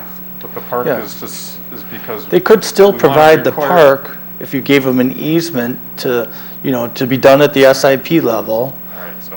Yeah, I don't think you really have to put the easement in the ordinance. That can be reviewed as part of the SIP or even in the future. I mean, it's still a And dedicated that park. Park and Rec could be weighing in on how that's used, that land's used, and whether there's a carve out for a pavilion and such, right? When they get to the SIP portion. You're right, and that could be All right, additional so- discussions. I'll make a motion to amend the ordinance that's proposed to remove the requirement that the developer forever maintains the path that's being proposed. They still pay. Public path. The public trails, Public what trail. about the public emergency access paths? That's on them. Okay. Did you say So I'm just making that, Just the public trails. making that suggestion. Okay. And the rest is, What's the- we're still getting our parking. Okay. Is that the So, entire Tim, motion? then will the city then have an easement for the park later on? Is that the idea? Preserve that? Then when they get to the point about how they use the park, We need a that's second. how we want to let them use the park. We can negotiate with them about a pond for stormwater management and what goes in for a pavilion and. Is So it your comes- motion done? My motion's done. Yeah. I'll second, then we can have discussion. Sorry. So it just comes down to this, so I can report back correctly. Is it- Sally, are you with us on the Is that- motion? I think so. I heard Tim say he made a motion to amend the ordinance to remove a requirement that the developer maintains the public trails, period. And what about the Public Works and Parks But Committee? And the public. I ju- That's it. And I'm just, wanna make sure. to clarify that motion, it does not eliminate the responsibility to maintain the emergency access. Right, yeah, that's already I'm sorry. written. in Tim, could you say that again? It does not what? It does not remove the responsibility for the emergency access paths. Okay, do you want that included? So right now, the only motion that I have sitting there is a motion to amend the ordinance to remove the requirement that the developer maintains the public trails, period. That's That's good. all I have. Is that what you want? Yeah. Yep. Yeah, Okay, and Dan seconded that. yeah. Yep. Yes. Okay, Okay, is there any beautiful. discussion? Just for Motion's been made, we're done. Can't come back to you guys. Motion's been made, we're in discussion. I just want a clarification from Tim, so I get on this motion to, is that the park itself, the 4-acre park that we've discussed, who owns the park and who is the We're easement? still including a 4-acre easement, or Okay. 4-acre dedication in there. 4-acre dedication, okay. City. And that the developers will do the trail from Mission to Neshota and at the. And we will maintain it. And we will maintain, correct? No? What is it then? I was looking to, I don't know, I'm sorry.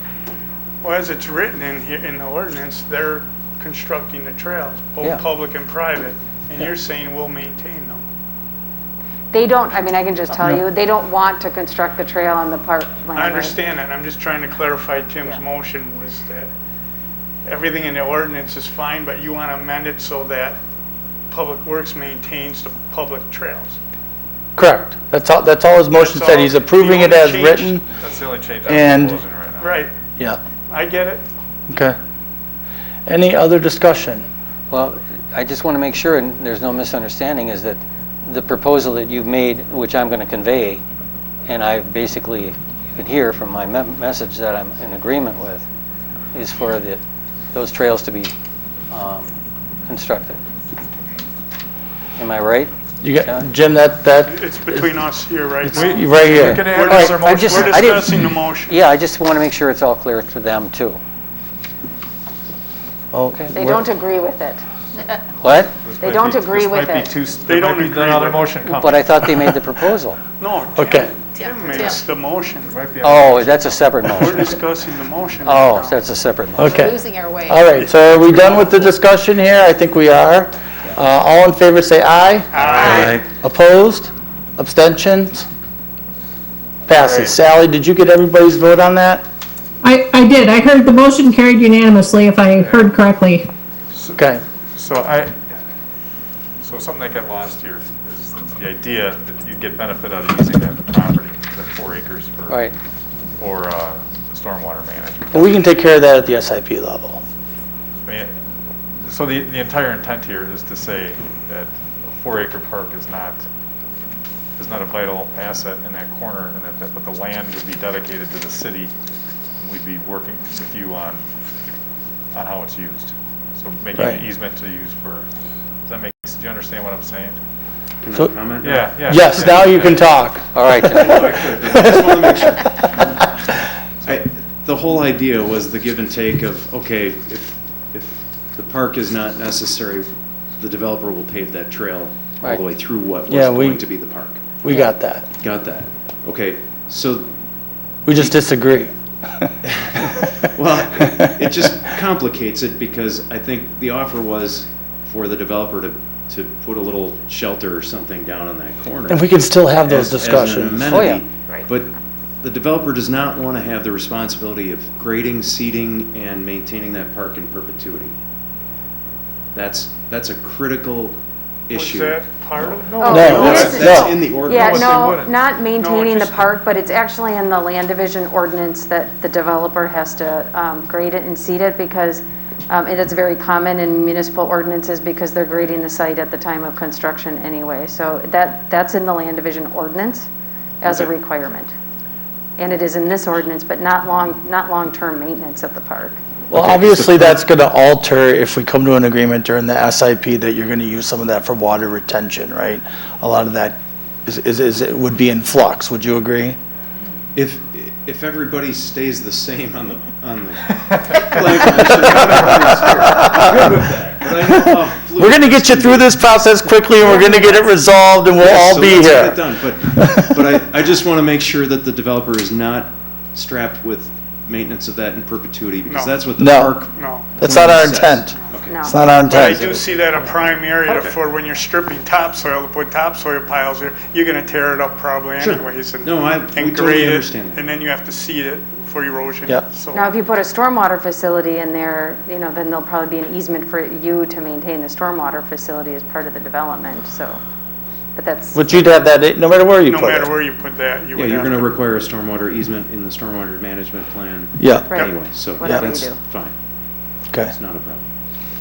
good. So thank Okay. you, Tim, for Yeah, clarifying. So is there anything we can do to anchor this? I just want to make sure we've made the motion. I mean, we can read the it doesn't say maintain the park, I thought it did it, but No, I didn't read that. It doesn't, okay. or Just at the least that public wasn't the trails. intent.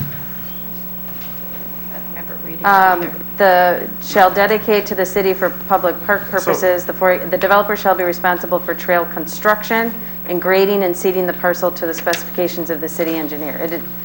There's no intention that they maintain it. Now, the trails and public emergency access paths were there for public I took the long-term trail- maintenance, but you public took the trails trail, off. right, you took the trails off, That but makes not sense. the park. So maintenance of the trails is gone, public trails. Okay. So so Dan, you were saying that that Public Works can reconcile, you believe they can reconcile any issues in the SIP? I think we can. Yeah. All right, so I'll make a motion to approve the land use plan amendment. Recommend that the council adopt the enclosed ordinance that was just amended. So which one did you jump to here? I use the land use plan amendment. I'm recommending that the common council adopt the enclosed ordinance regarding the land use plan amendment. I'll second. So what number, Sorry. eight? Sorry. 8 8A. 8A. Okay. So what number and letter were we on the first motion, just so? That was just to amend the ordinance we're referencing and all these other. Okay. Okay, so that carries through all these. Got it. Laura second. Okay, any discussion? All in favor say aye. Aye. Opposed? Passes. Okay. I'll make a motion that we recommend to the Common Council adopt the enclosed ordinance regarding the zoning amendment. I'll second. Any discussion? All in favor say aye. Aye. Opposed? Abstentions? And I'll make a motion that we recommend that the Common Council adopt the enclosed ordinance regarding the conditional use planned unit development, general development plan. I'll second. Any discussion? Hearing none, all in favor say aye. Aye. Opposed? Abstentions? Passes. So do we need We want this to be a huge success. We want the path in. You can tell. Thank you very much. That's a lot of work. And thank you for reconciling that. I hope it's all good. We got the plan, we got the council to Yeah. go through on Monday. Out of order and doing the Yeah, I think we're good to go. last. so Good we luck. can get Well, we're going to the take a people- break. Yeah, but I mean, But are if they you gonna want to do the skip the trail? text amendments They and go will to know new those. business so that we can get these people out. Yeah. 'Cause we have After two the break? text amendments. You need the break? Yeah. Okay. All right, everyone, we've So- been at so this the for an proposal hour and is still 45 accepted. minutes. So we're going to go ahead and take a break. 5 minutes, please, and we'll be back live and in color in 5 minutes. They are doing their building now.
You crossed the are, line again, Jim. I don't know what we're gonna be able to do about that.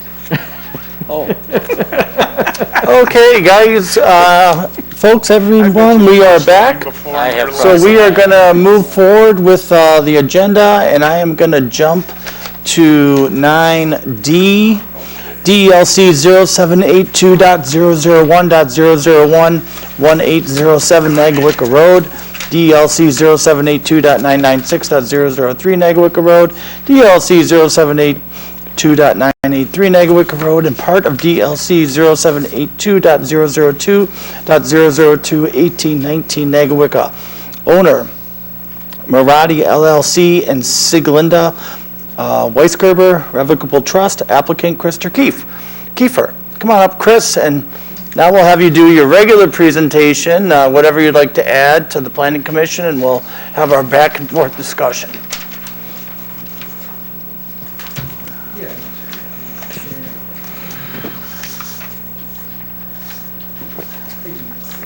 And Amy, is there anything that you'd like to add? Do you want me to start by giving a little background on Sure. the property and then Sure. and then Chris can take over? Okay. I'm just looking at this map. It's probably not super clear, but if you look at the screen, the application includes, or the project includes 4 properties, and so I just want to touch on them. The main property is the property where 7 Seas is located. It's most of this. It's just under 4 acres on the lakeside, but you can see how the blue line goes just a little bit north of that northern property line, which is yellow greenish. The applicant is proposing to also transfer about 4 feet from the adjacent property to the north, also owned by the subject property owner, in order to increase the overall acreage. And that transfer would be allowed provided the text amendments get approved for special exceptions, et cetera, because transfer of adjacent lands would not be included in having to have that minimum 150 feet of lake frontage. So they are proposing that transfer. The residents to the north would meet setbacks and they would meet floor area ratio and all of those provisions, or we would ensure that they do meet them. And then they're also proposing to include the property across the street, which is owned by the property owner. It's also part of the conditional use permit for the restaurant for overflow parking, so it has been included. And then there's a little strip of land south of this rectangle that would be included. That piece of land is owned by the subject property owner. However, it used to be part of the ownership of the adjacent subdivision to the east, and that adjacent subdivision has a bridle trail that goes around the whole thing, and it was, one has to assume that that strip was intended to provide access to that bridle trail. So we did talk about the applicant, if they do pursue this and do a certified survey map that combines this acreage, they would create an outlot on the land across the street. We would require either a dedication or an access strip. We can discuss, what exactly the city wants in order to provide access to that trail. So hopefully that makes sense. So at the end of the day, their property will include 5.13 acres to be used for this proposal. And the property is on the land use plan. I know that's come up tonight. The west side of Nagawicka Road is planned for lake residential, and the east side is planned for low density residential, which is a minimum lot size of 1 acre. And then there's also a little rural estate, which is a minimum lot size of 2 acres. The zoning, the west side of Nagawicka Road is RL1 residential, which requires a 40,000 square foot lot size. And there's also the CU for the restaurant use. And then the east side of Nagawicka Road is RE1, 1 acre rural estate, with the CU for the restaurant use. As you know, and the applicants are aware, the Weisgerber family did come in and get approval for 3 residential lots. It did require a special exception. And they did not take that to Common Council for final approval because the applicants came in and pursued this project instead. So I guess getting to the fun part of how this is allowed, they're proposing, I guess the request is to continue to operate the restaurant, which they have a non-conforming conditional use for. It would be a much smaller scale restaurant. And then they would propose to use the remainder of the building as part of the CBRF and then construct an addition to accommodate 44 units or 50 beds CBRF. The ordinance allows it through a conditional, they're allowed to get a conditional use for CBRFs. And in how to explain this correctly, Jim, do you want to explain how the statutes for CBRFs work? Yeah, okay, And then- think about it. So the request here is for a community-based residential facility, and under the state statutes, community-based residential facilities can be located in any residential district. Essentially, the legislature, as a matter of public policy, has determined that the state wants to allow CBRFs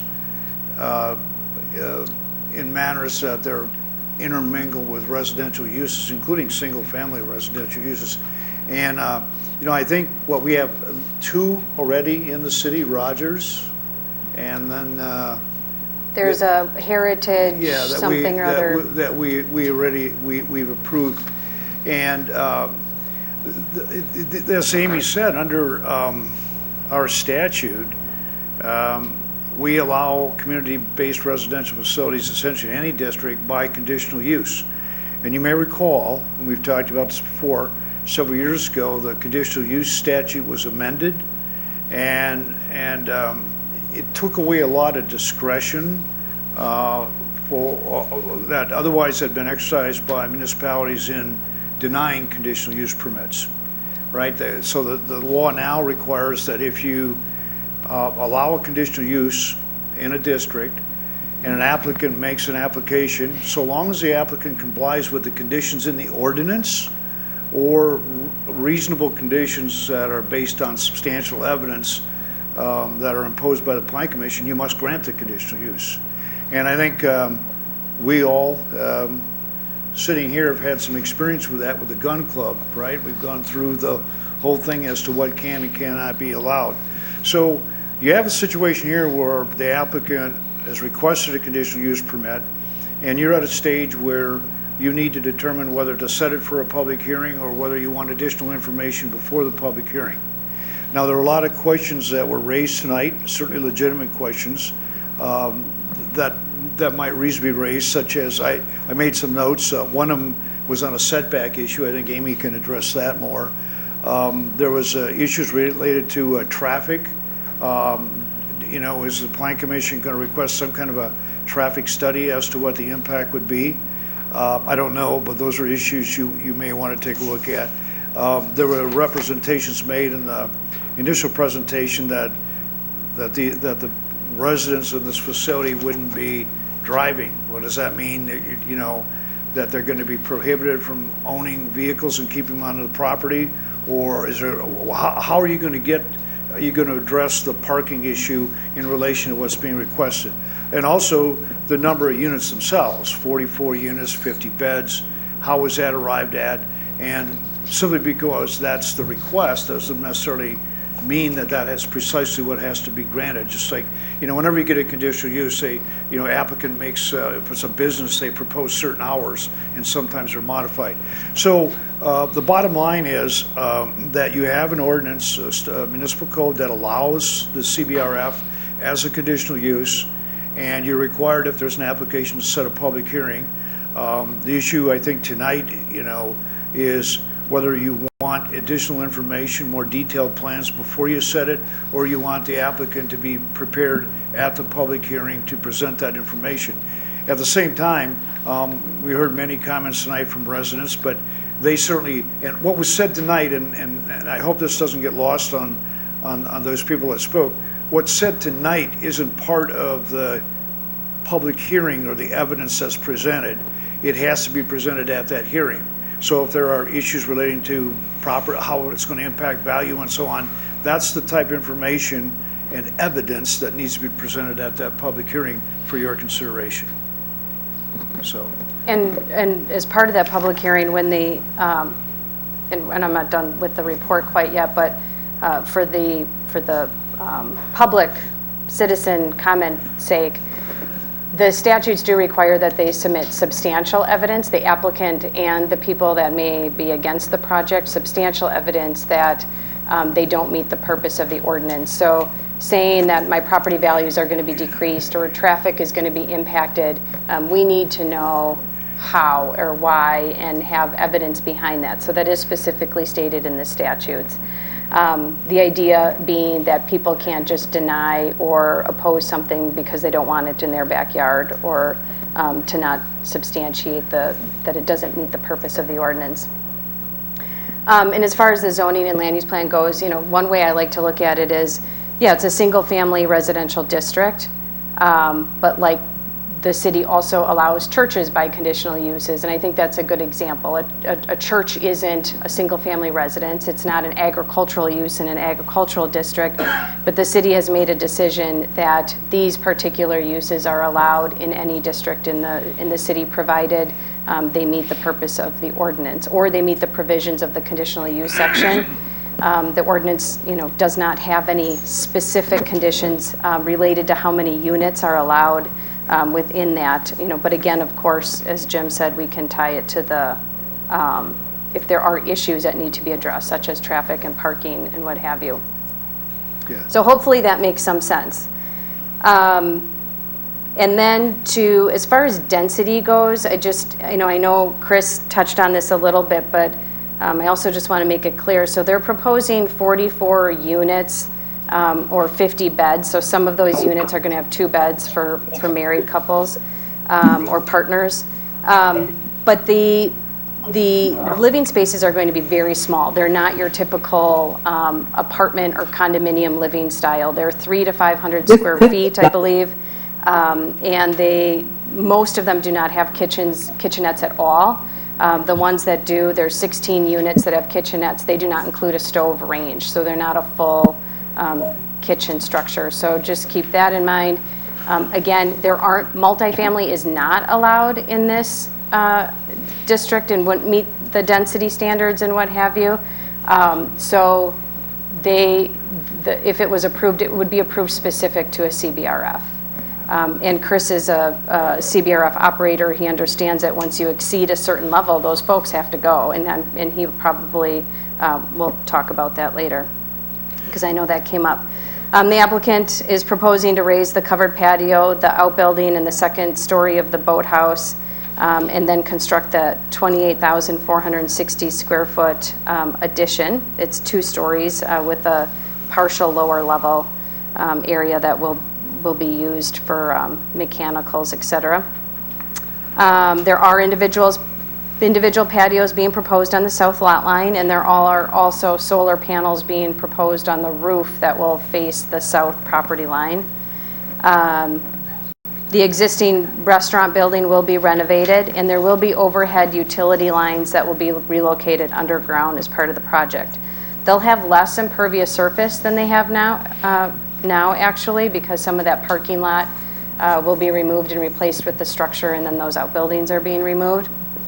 They will have to comply with FAR. The commission cannot waive that requirement. There is nothing in the ordinance that allows that. So they need to meet the 0.25 floor area ratio, which he is proposing to do. The addition is 31 feet in height, if you're curious, to the top of the ridge, or there's a little tower which the height would go up to 40 feet. You can see the little tower on this colored rendering, and I did just get these colored renderings, so they're not included in the packet. Let's see, the applicant's proposing 139 parking stalls. This is another area that the Plan Commission will need to consider, because your ordinance does not specify how many parking stalls are required for a CBRF. And you have the ability to require a minimum number when it's not specified in the ordinance. The restaurant itself needs to meet 96 parking stalls, which they're proposing to accommodate, and then they're proposing to put in 1 parking stall per 2 CBRF beds. and then an additional 18 stalls for the employees, and they'll have at the most 12 employees on a shift, on the busiest shift, with 23 overall with, some of those people are going to come and go at the same time. The 1 per 2 CBRF beds, Chris can talk about it more, but it's my understanding that's based on his past projects and anticipated traffic with being very minimal.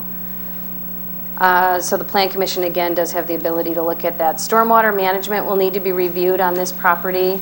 The existing 7Cs parking lot, the stormwater from that is directed to the south. It does go through several properties to the south. This project will negate some of those impacts, so they should actually benefit from the stormwater management that would have to take place. And they will, their preliminary water quality calculations do show a 40% reduction in suspended solids. So there will, when it's all said and done and approved, there should be a reduction in impacts to the adjacent properties in the lake. But there is more detail needed in order to complete that review, and that would obviously need to be done before they would get any approvals. We also need to verify the sanitary sewer location and make sure that there's capacity to accommodate the number of units that are being proposed.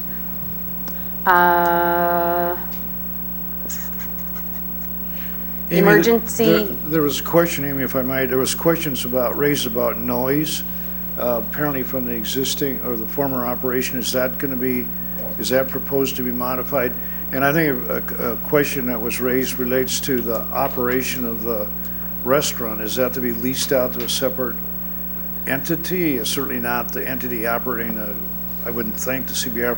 I don't know how that's to be handled too, but I would think the Plan Commission and Council would want to know the details on that. So with the restaurant, and that's something to consider how much detail you want. The applicant is proposing to use a certain amount of space for the restaurant. At this point, I'm not sure I told them you need to go through a business plan of operation and get approval for all of the specifics. I don't think they're at that level yet, but noise and impacts should definitely be considered. Are they proposing live music? Are they, it looks like they are still proposing the banquet facility, so that would mean, you'd have events potentially. And then the fire department does need to look at the plans a little bit more closely. They needed a scaled copy, hard copy plans to make sure that they can measure off, that they can turn around in the site. That's obviously going to be important out here with the senior type living. And they needed to know a little bit more about curb and gutter. So that will need to continue to be reviewed. And, like Jim just said, we need to review signage, landscaping, lighting as this moves forward. But at this point, the applicant, I think, needs to get some feedback to know how far he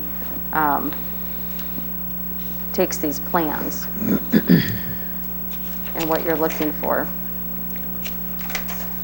So that's the staff report. I guess the applicant needs a little feedback, and we'll need to review it to ensure that the proposal meets the purpose of the ordinance as we move forward.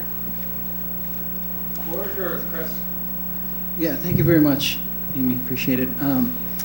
I just want to say that we heard a few neighbors speak against the project, and I appreciate that.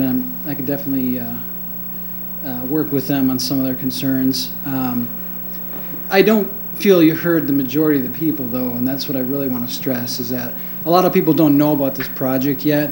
They don't know that we have the opportunity to save this restaurant, and I feel like at the next meeting you'll hear a lot more people in favor of the project.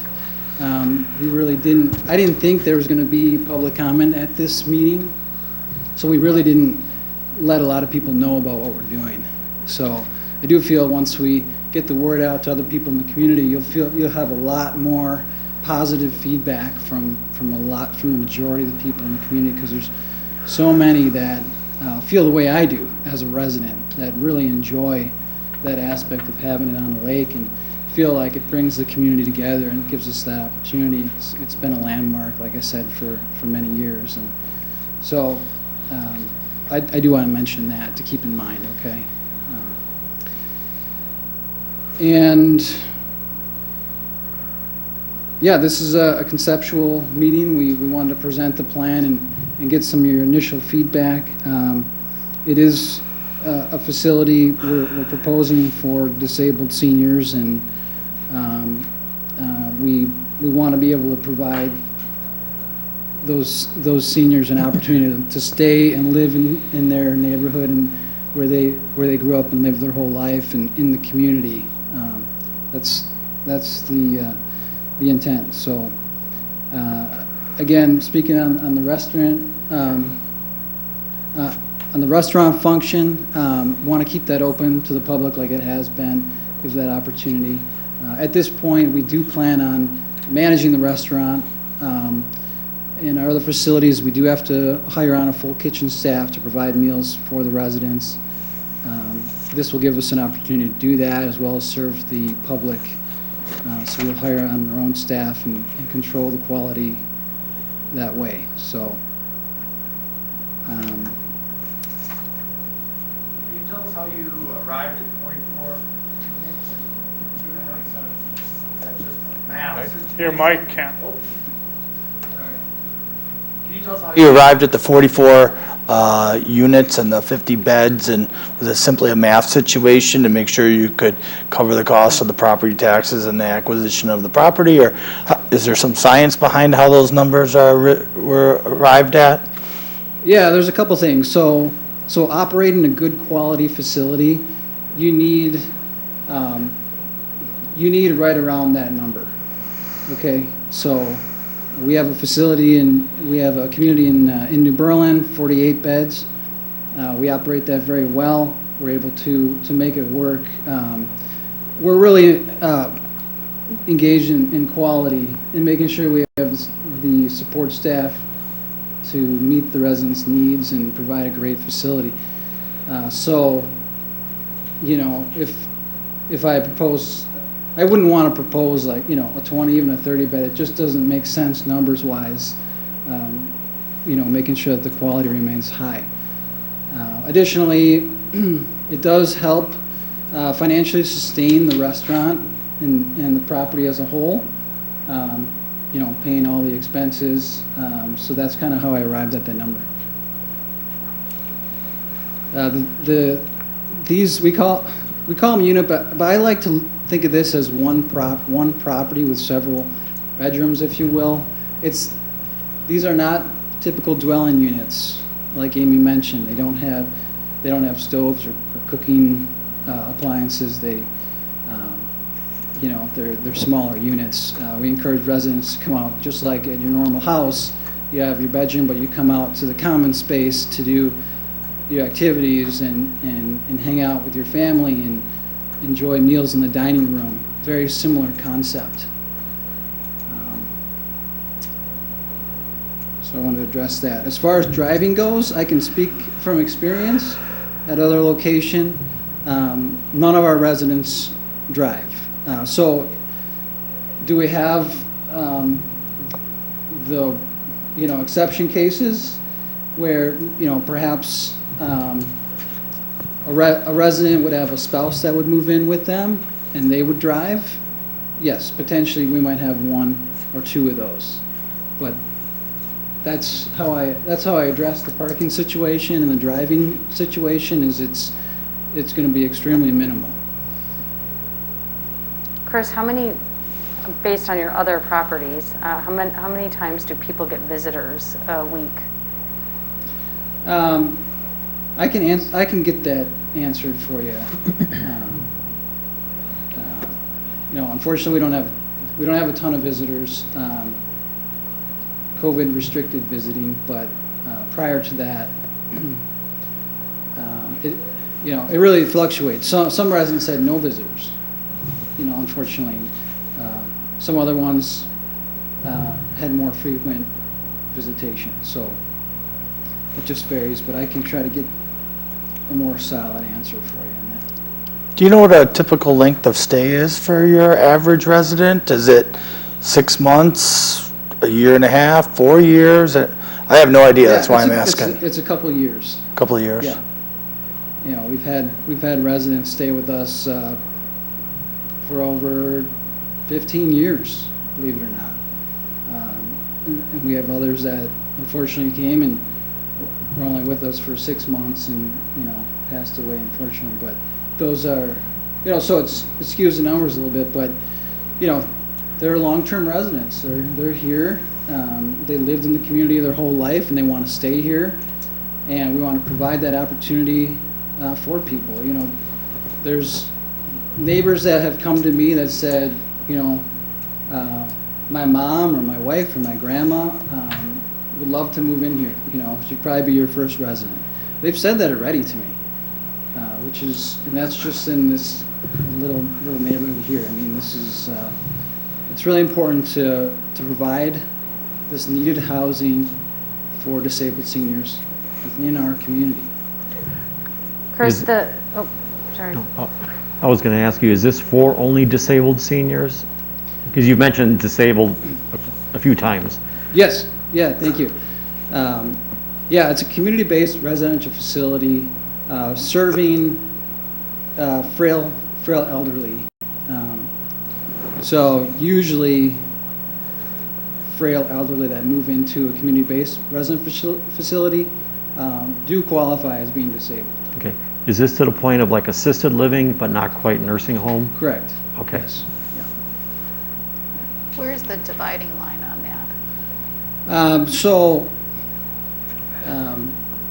The majority of residents can live out their days here. There are some that cannot, and if you need more than 3 hours of skilled nursing care in a week, then you would have to move into a skilled nursing facility. So we would, have a relationship with a skilled nursing facility in the area to be able to transfer the resident there.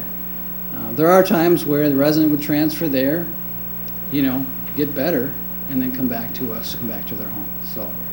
Now, assisted living, there would still be staff in case someone needed something during the night, right? Absolutely, 24-hour care, yeah. Right.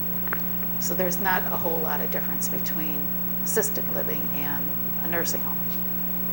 Because I've seen people in nursing homes that need to be there just because they've had a severe injury and they can't go anywhere else. I'm sorry, it's the mask.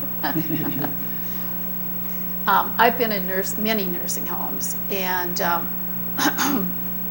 some people, even in the nursing home, don't need the care of everyone that's there.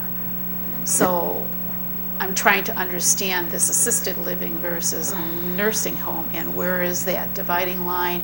You say 3 hours of care. 3 hours of skilled nursing care. Okay.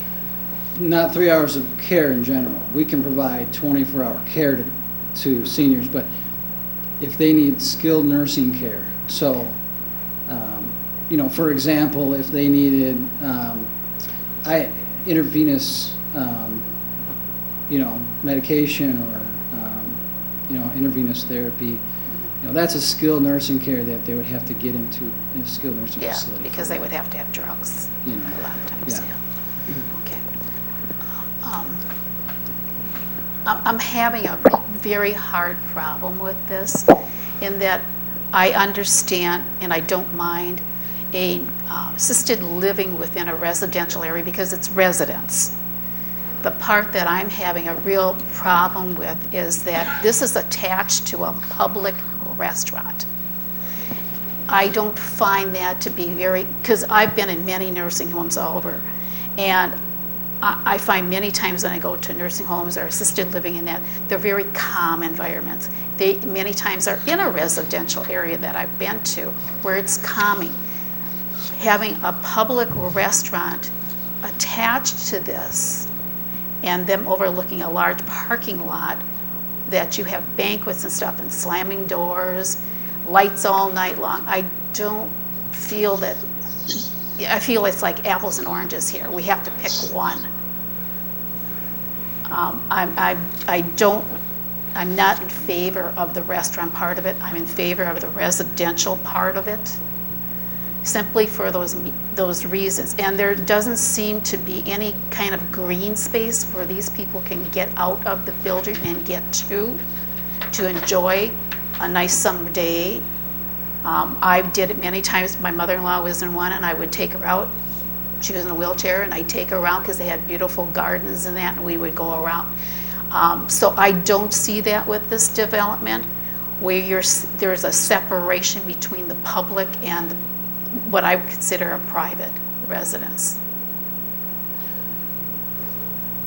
There is going to be, there's going to be a lot of space in the back by the lake to go and enjoy the weather outside, a lot of patio space.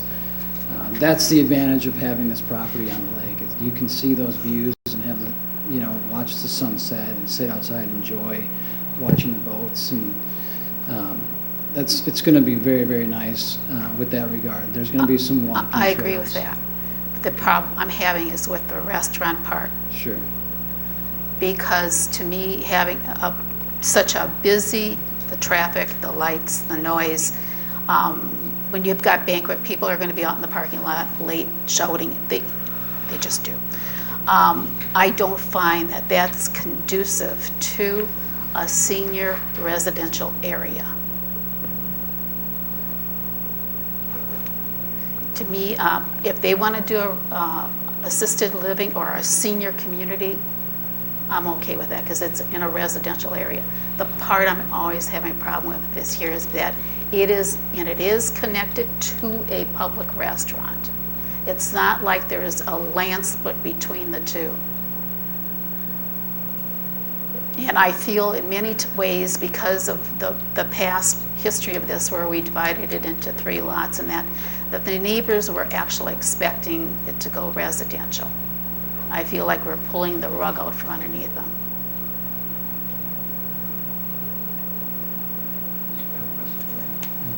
Chris, one of the comments we made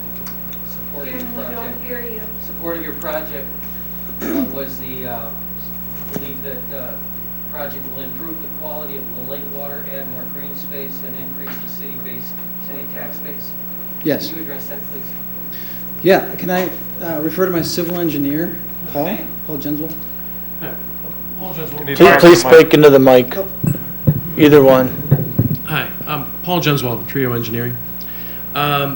So yes, we in the exhibits we have. I don't have them in front of me to see the exact numbers, but there is an existing and a proposed, and we add up the amount of impervious area and so forth. It's going to be available on both, and so we do reduce the amount of impervious surface that is allowed there that we're going to be putting in, because we're going to be taking out a couple of the parking spots in the main parking area and doing landscape islands, and then moreover,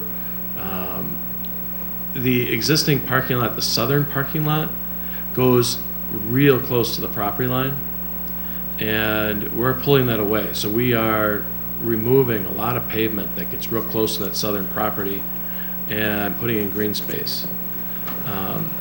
And so as a result, we actually have a reduction in the impervious surface.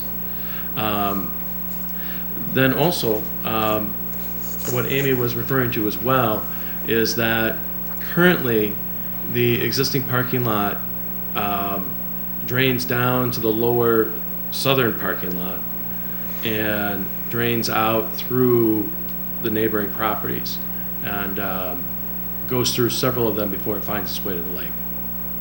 So what we are showing is that first off, we're capturing a lot of the water in those parking lots and putting it into a storm sewer. Secondly, where the water leaves the property along that southern property line, we're putting in an inlet in that location and berming it up a little bit so that we are capturing the water there instead of letting it continue on to the south. And we take this water, we also then pick up the roof drains from the building, and we take this water out and directly towards the lake, and before we exit to the lake, we put in a nice rain garden, which will match into the landscaping that we have there. And so one, you're stopping the flow of water to the south and going through these neighbors' properties. Secondly, then we're running it through a rain garden that will reduce the TSS, the total suspended solids. It's the one. Which is the criteria. And being a redevelopment, that criteria is 40%, and we easily meet the 40% TSS removal that would be required. So, right now, with all the parking that you have out there, and you've got garage roofs and things like this, that there's no treatment that's being done to that. So what we're going to be putting in, there will be treatment before it is released to the lake. So you've got multiple benefits here. You're stopping the water from flowing through these properties to the south, and you're treating the water before it goes to the lake. And the last one was the tax base. I believe the last one was the Yeah, the tax base, I can increase the answer tax that. base. So, absolutely, this will increase the tax base. Like we mentioned, we're a for-profit company and taxable, and this will substantially increase the tax for this site. The development what we're proposing would, like I mentioned, generate quite a bit more revenue for the city as compared to what's there now, and even more so compared to the single-family lot. So this is definitely the highest and best use for this site. It'll yield the most tax return for the city. Have you done any study on that, or is it just basically your opinion? When you say it's going to be a lot more, what does that mean? Yeah, absolutely. So we're talking about a $13 million development compared to your residential properties, which might gain you 6 million. So this is a $13 million project. Mm-hmm.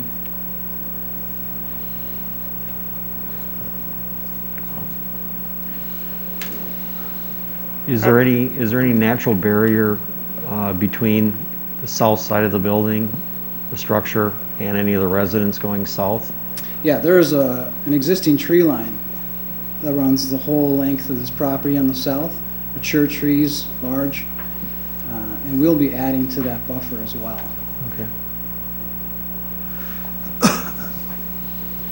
And like I was referring to earlier, the existing parking lot gets very close to that property line, 5-6 feet from the property line.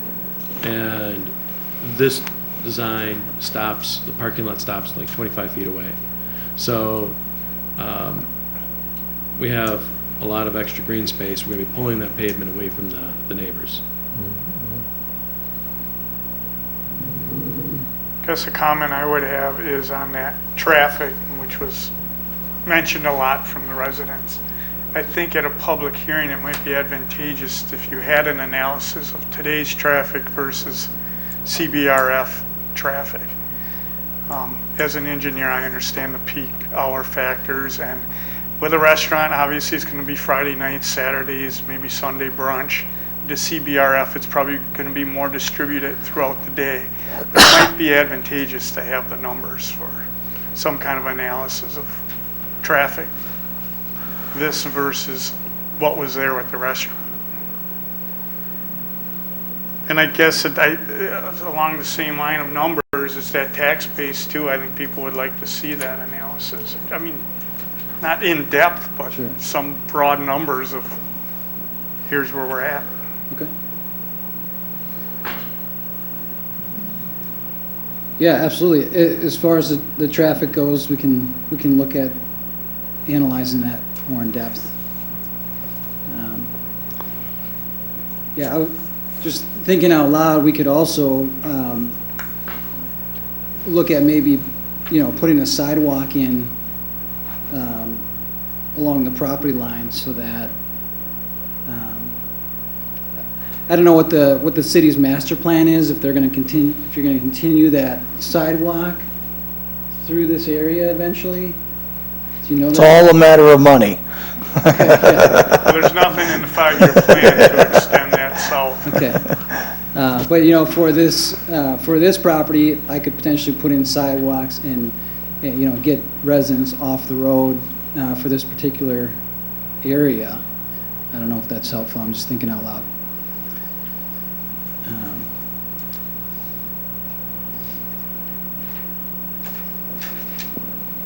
Tim, any comments, or? No, traffic's clearly a concern, and I'd just say you referenced something in your preliminary discussion about negligible impact on neighboring property values. That would definitely, I suspect highly that that's going to be an issue for you to overcome that as a likely objection. And I'd just say that, I think you will be nice if you did point by point impact of what we need to consider as far as issuing a conditional use, as far as noise light, just all those points, noise light, property values, aesthetics, enjoyment of property for the people that are nearby. Although we might get widespread community support from places we didn't hear from tonight, we certainly heard from people that are right on top of this, and it wasn't all positive. So they're the ones that are most likely to be most impacted by those points of consideration we have to deal with. And Jim, you just want to reframe for us again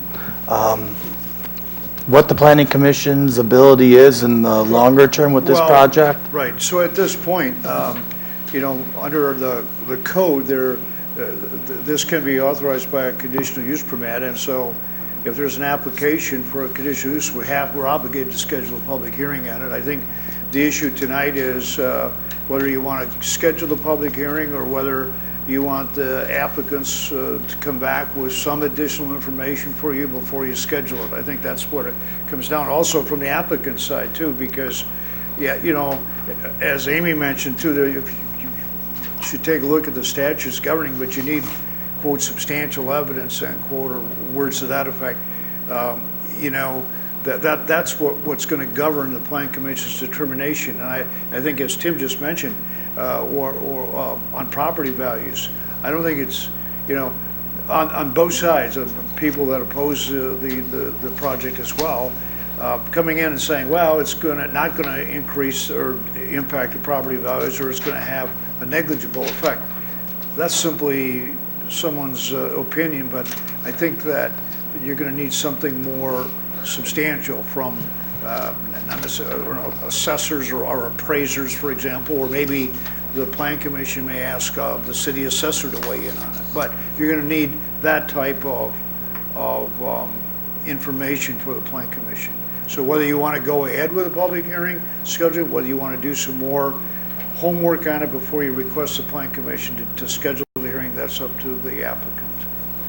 And one question I always ask the applicant, if you're asking us to schedule a public hearing, which you have the right to do, are we giving you enough time in the scheduling of that public hearing to be able to answer these questions, right? We don't want to schedule a public hearing without having enough time for you to gather the information you need, right? So if 30 days isn't enough, then maybe it can be 60 days. But make sure you take the time frame into consideration because right now I think we're all thinking if the scheduled public hearing would be the typical 30 days, but speak up if you don't think that's enough time. Give me a sec.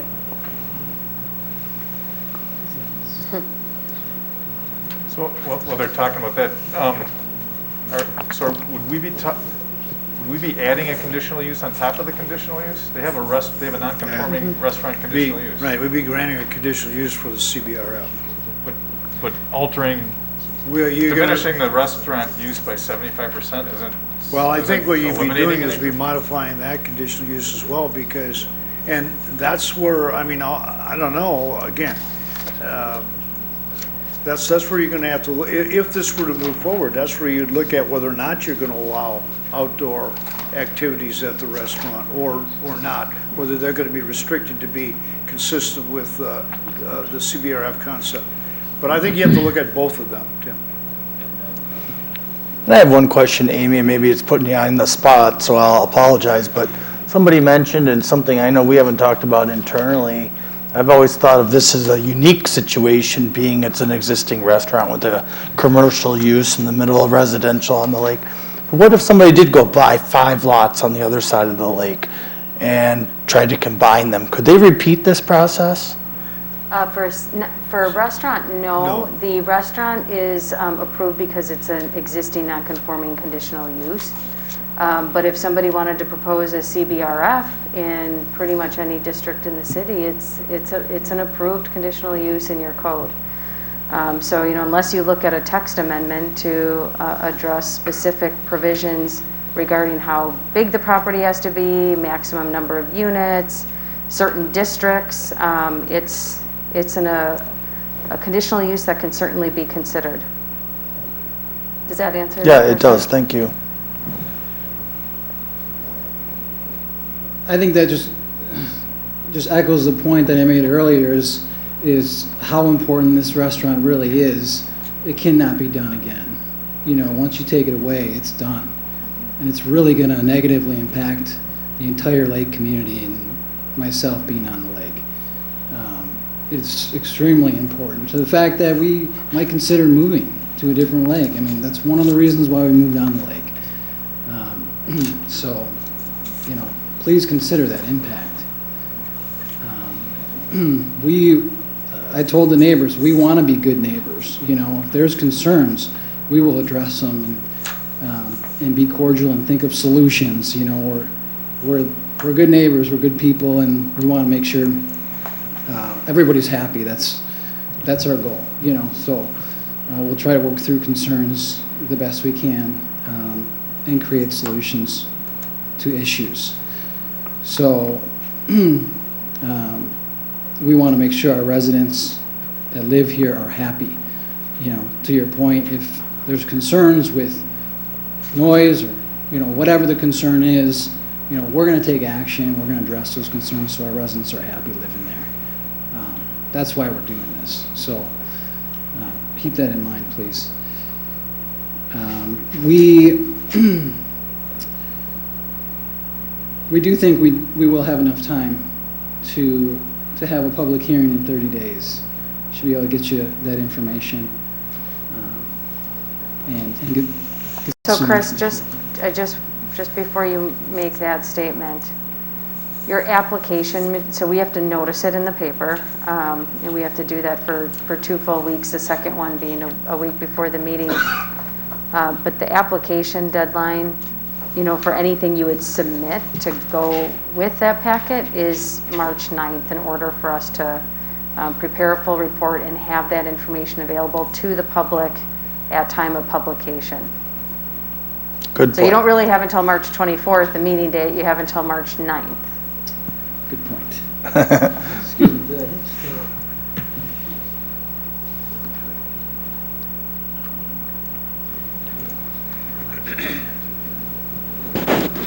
And April 28th is the next meeting with an April 13th deadline. That's not a lot of time. No.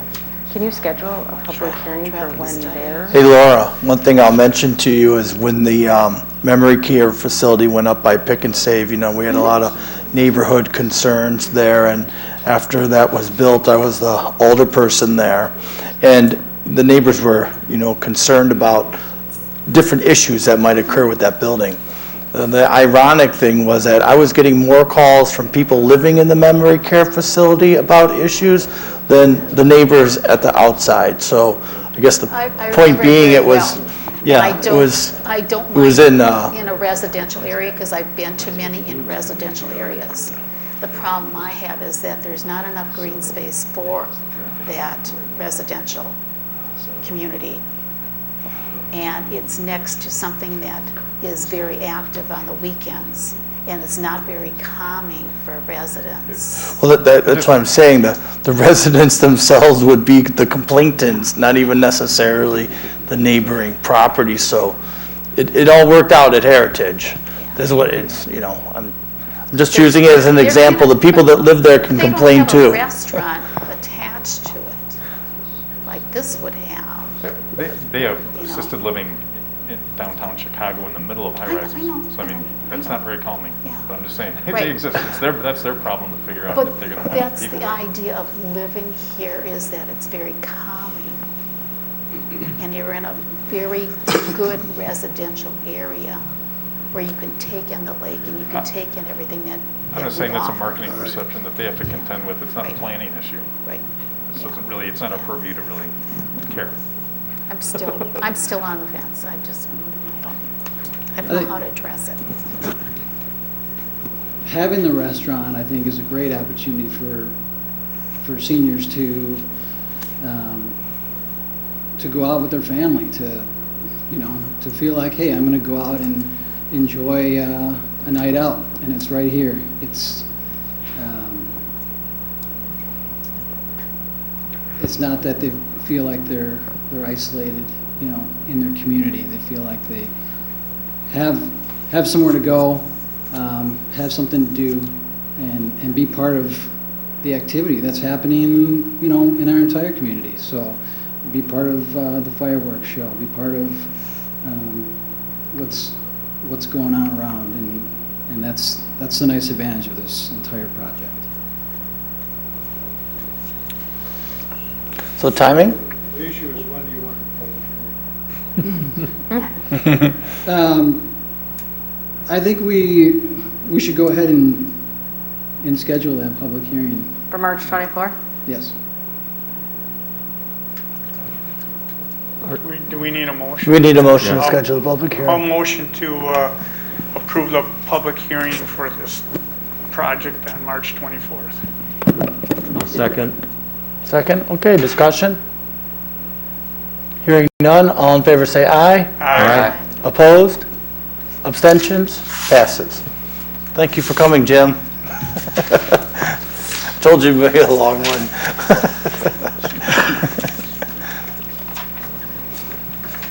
Okay, let's get back to the order here. I believe I did 8D, so I'm on to 8E. Did I do 8? We didn't do it. No. We did not do D. Did not do 8D. No. Okay. Oh, but can we continue with 9A to get these applicants? Sure. Get through the Sure. applicants? Yep. Good. 9A, DLC 0793.001.001, 415 South Genesee Street, owner 4115 South Genesee Street LLC, applicant Jeffrey Whitman. ID Delafield Hotel, you want to come on up? So it doesn't look like he's here. Sally, is the applicant for ID on Zoom? Just 1 minute, let me check.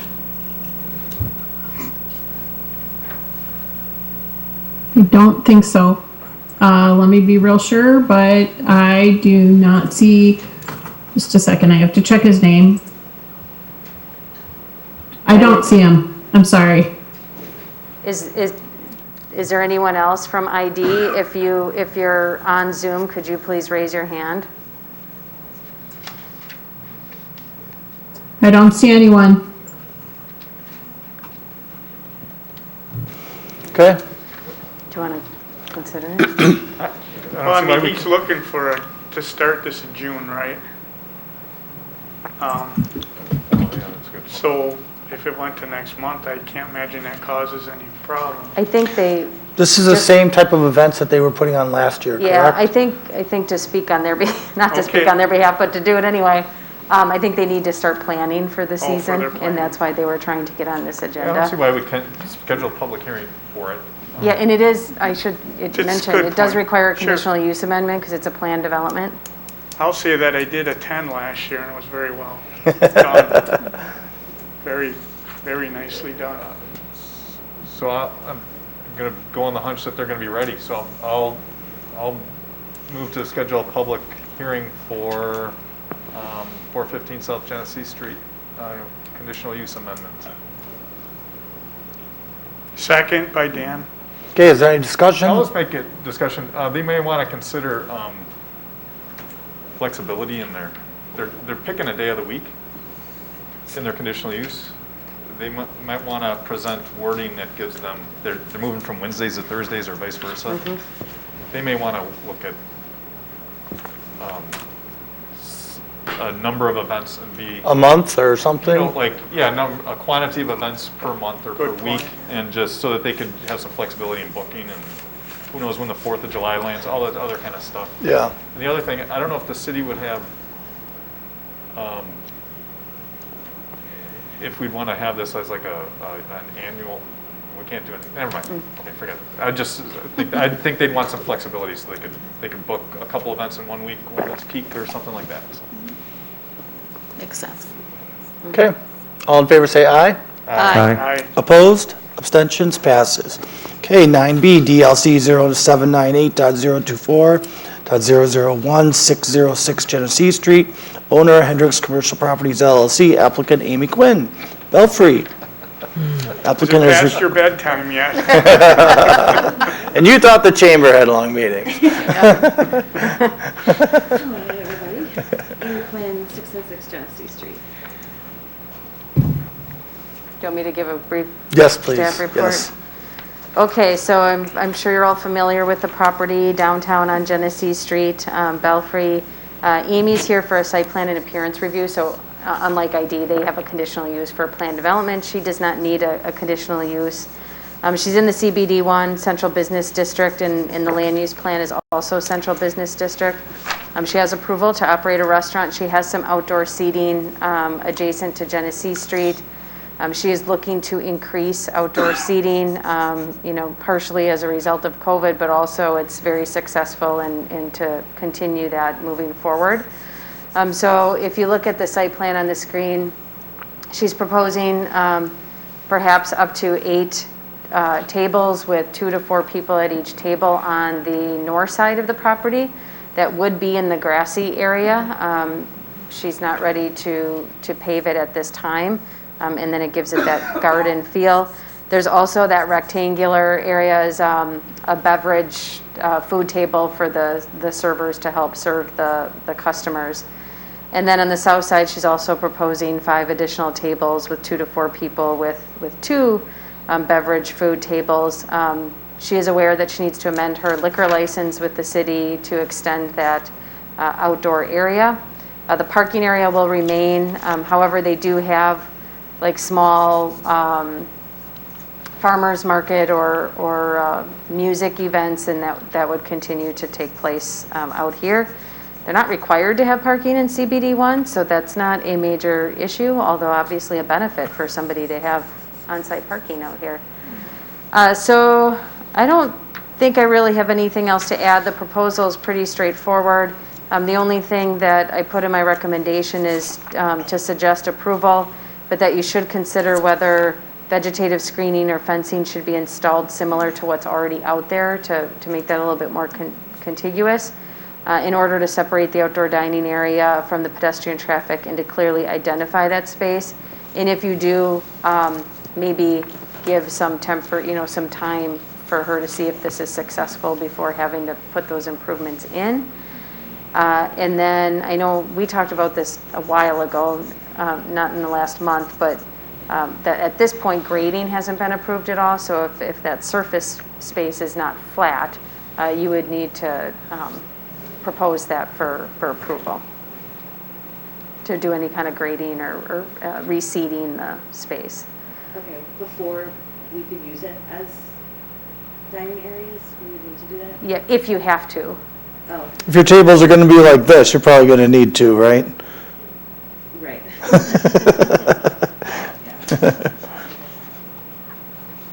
So Amy, what do you think about the recommendation the other Amy has put in concerning the screening or vegetative screening or fencing to be installed?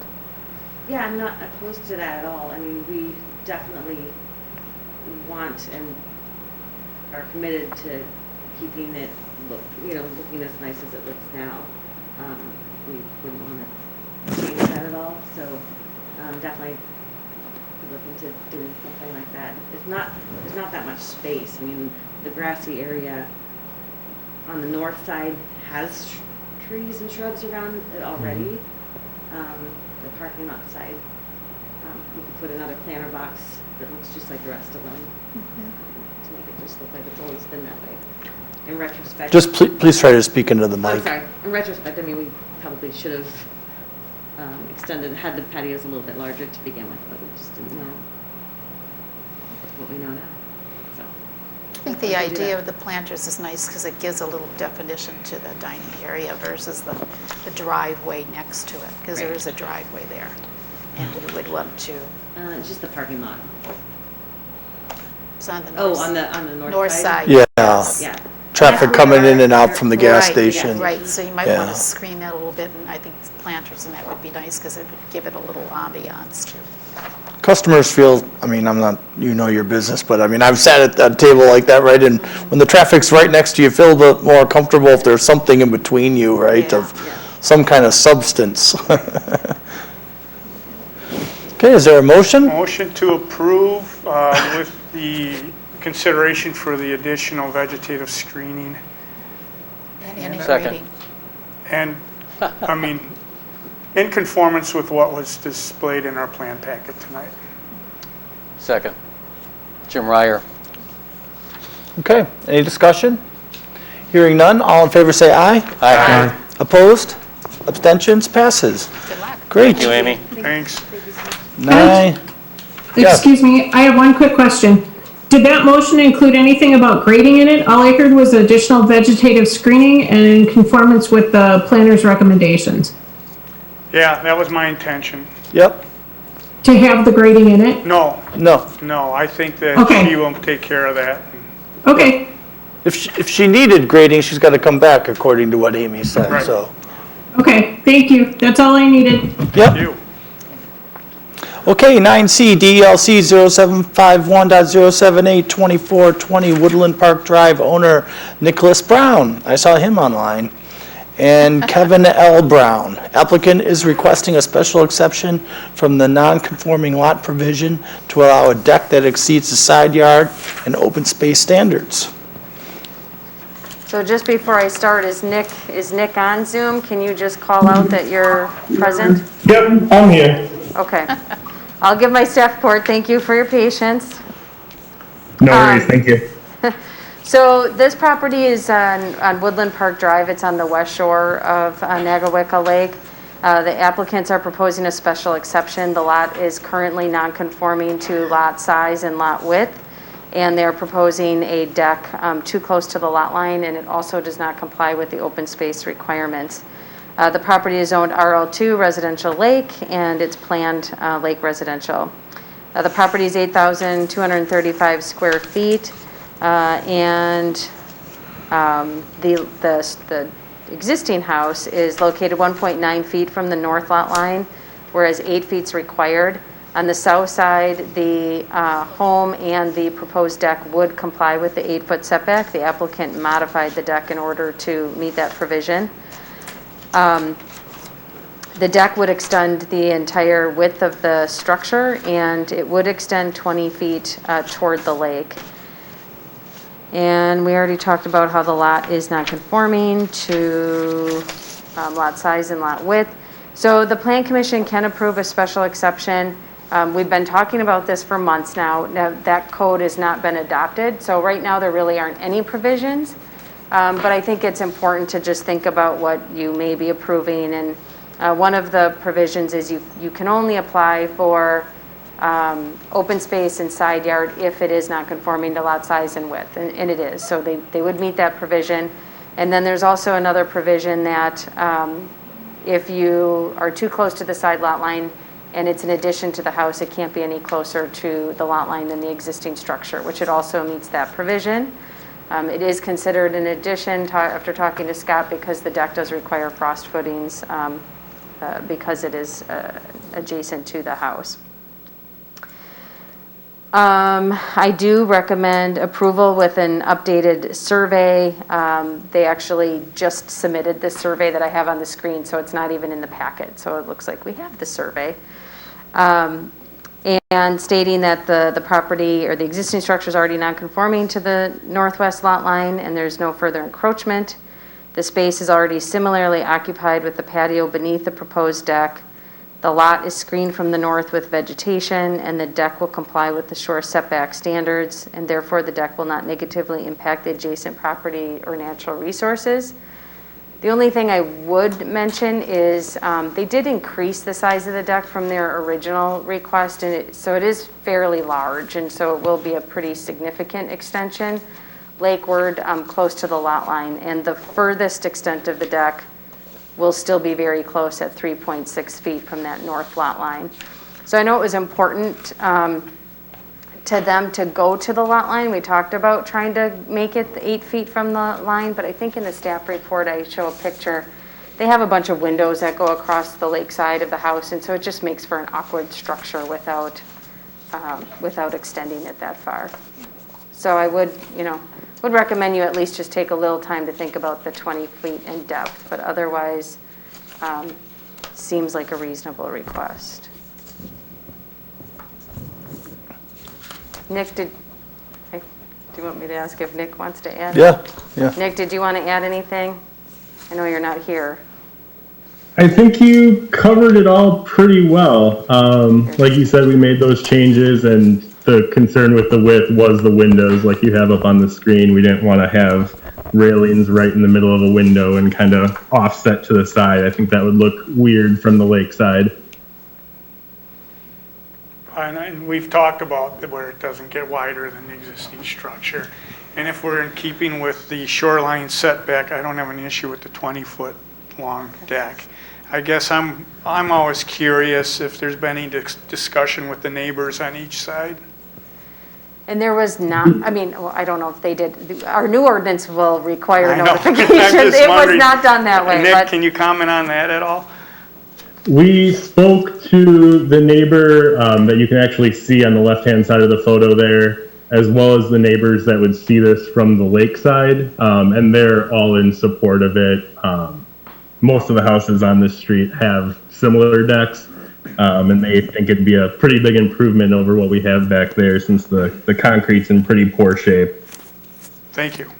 Yeah, I mean, I'd be concerned about casting shade or something like that, or kind of invading on privacy, like you're hovering over them, but at least the picture you show, you've got bushes on the one side, and the other side doesn't look like it's being used for that type, you know what I mean? So Yeah, in the summer months, the house to the north, we can barely see into their yard because it's pretty vegetated, and their house sits a little closer to the street than ours, so it's not like right in a window or anything like that.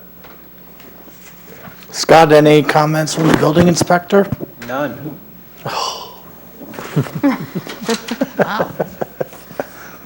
I will make a motion to approve the special exception for the non-conforming lot provisions to allow a deck exceeding the side yard and open space standards for 2420 Woodland Park Drive. I'll second. Is there any discussion? Hearing none, all in favor say aye. Aye. Opposed? Abstentions? Passes. so Nick, you still need to go Thank to. you guys very much. You still need to get your building permit from Scott. All right, thank you. Thank you. All right. Now I'm going back to 8D. Does everybody agree? Wrong direction. Okay, City of Delafield text amendment to zoning code, discussion and provide a recommendation to common council regarding text amendments to several sections of the zoning code, including a new definition for special exceptions, amendment to section 52.199 non-conforming lots, amendments to section 52.111 minimum lot width and lake frontage requirements in the residential lake district, amendments to section 52.22 navigable water frontage and access restrictions, amendments to section 52.136 conditional use approval and permit requirements, and the table 1 summary of lot area, width, setback, yard, floor area ratio, and open space requirements. Okay, so we we thought we were done here. Good job. Last month, but we're not. Natural disasters. You know, we did have a good comment from an individual concerned that a couple of the conditions of this do not address those natural disasters. And I guess the state statutes do have protective provisions for non-conforming structures, but these would not be non-conforming structures necessarily. I mean, the existing structure might be if it's an addition, but when you grant a special exception, it's actually a legally created structure that you approve. So if you do want to approve, well, and we'll go to that section here. What's in red is actually what you approved at the last meeting, so you can disregard that. So there's two provisions. If a variance or special exception has previously been granted for a property, any additional improvements that do not comply with the applicable zoning district standards require a variance in accordance with section 52.291 Zoning Board of Appeals. And then if improvements are torn down that were previously granted by a special exception, the special exception is considered null and void and the ordinance at time of redevelopment applies. So I guess that came up, that wasn't in the original drafting of the amendments. It came up by the Plan Commission. You didn't want this like repetitive request to continue to get special exceptions on properties after one's already been granted, and that when a property is redeveloped, it be considered freshly based on the code at the time that the new development occurs. So I think you can consider both of these, whether or not you want to keep them at all. And if you do, you know, having an exception for those structures that are torn down by, or damaged or torn down because of a natural disaster. And I guess if you want to go ahead and comment, I can try to help address the specific language. But the one thing I would say with, you know, thinking about this, the provision that says if you've ever granted a variance or special exception in the past, you can't do it in the future. You know, usually each case is considered on its own merit, and there might be a circumstance where 2 years ago somebody proposed something totally unassociated with this new proposal, and they're both very reasonable. So, you know, you may want to consider whether or not you really want to, now that we're reconsidering it, whether or not you want to uphold that standard where they have to go to the Board of Appeals. Wow.